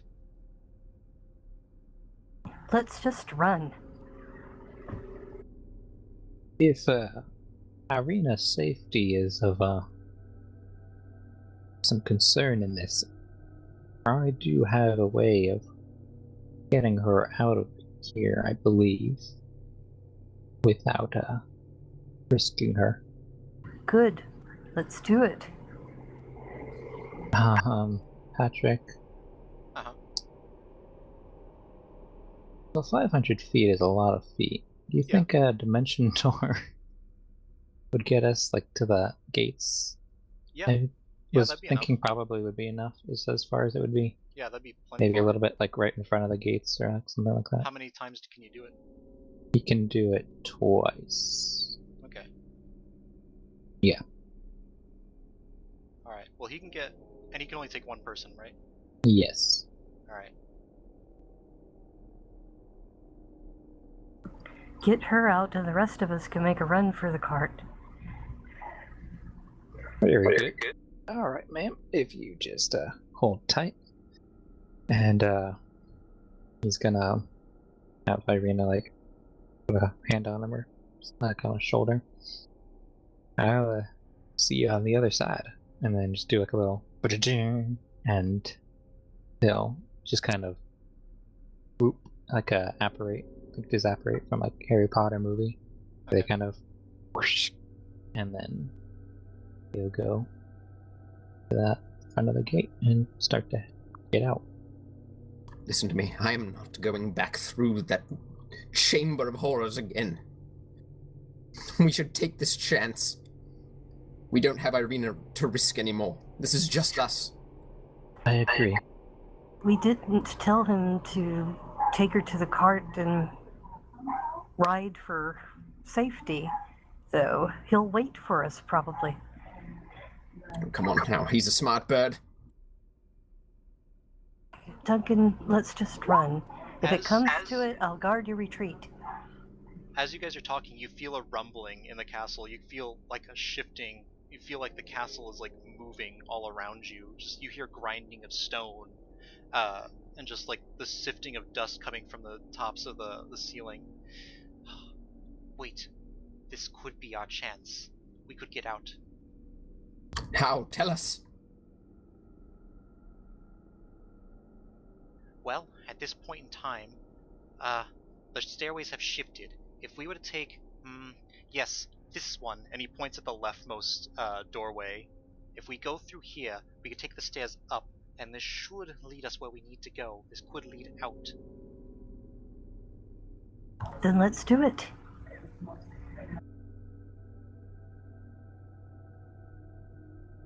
Duncan looks back and forth. He looks at the hourglass. He looks over to the door. Looks down to Viscopa. Fine, damn it, let's go.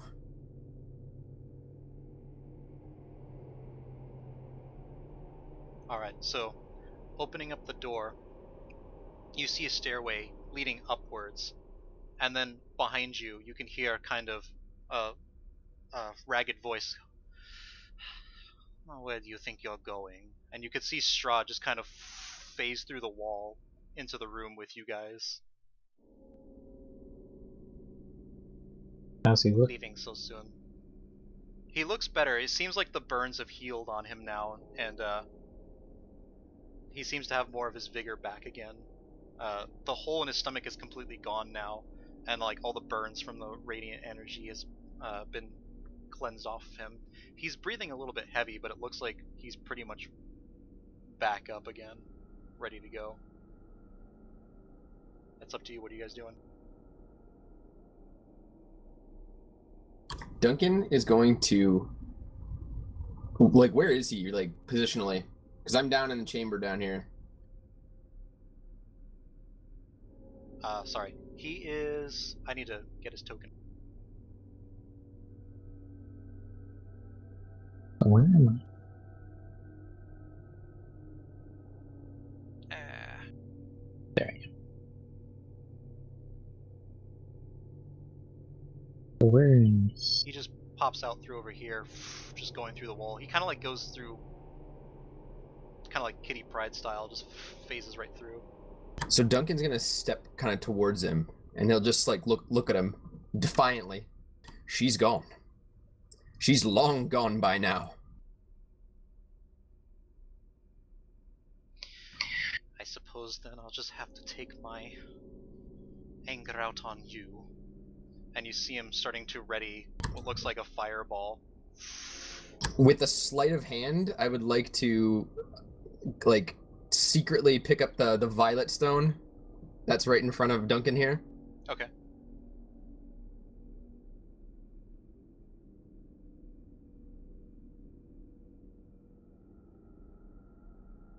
Uh, 20. So you grab onto it as you're having this conversation with him. His attention is riveted on you. You're not sure if he saw it or not. You just know he's in conversation with you.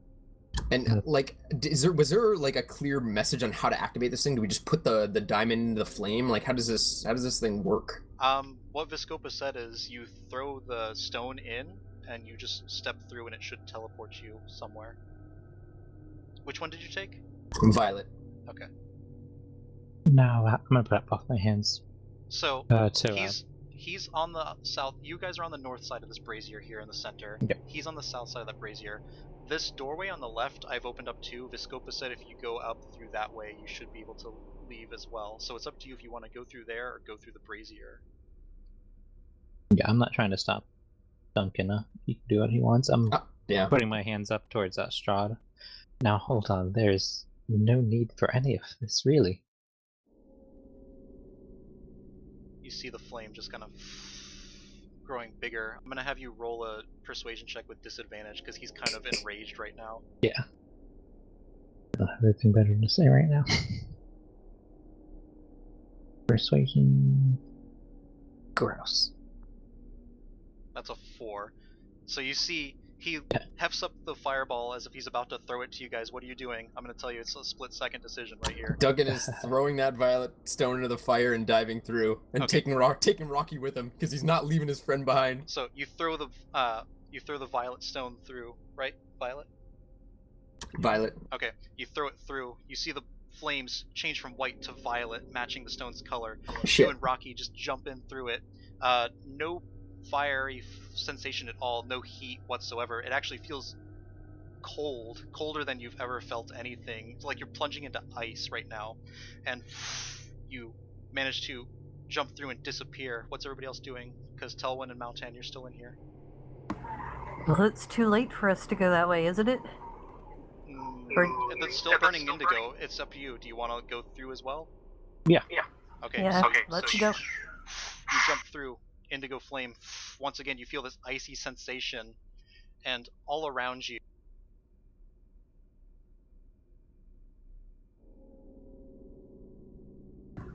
I think you cut out. I don't hear you. I don't Okay, know anything either. sorry. You guys have just teleported, so I need to change up the audio. And I need to run to the bathroom again. I'm sorry. Okay. Be right back. And I'm pretty much ending right here. Okay. Should end right here.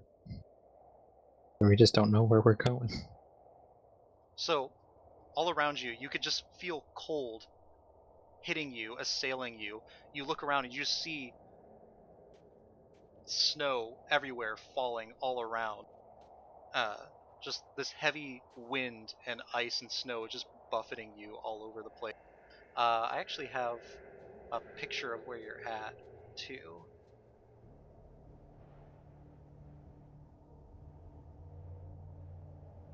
So you see you're on like this mountain pass, what looks like, with this stone, like this stone gate blocking the way for to the north.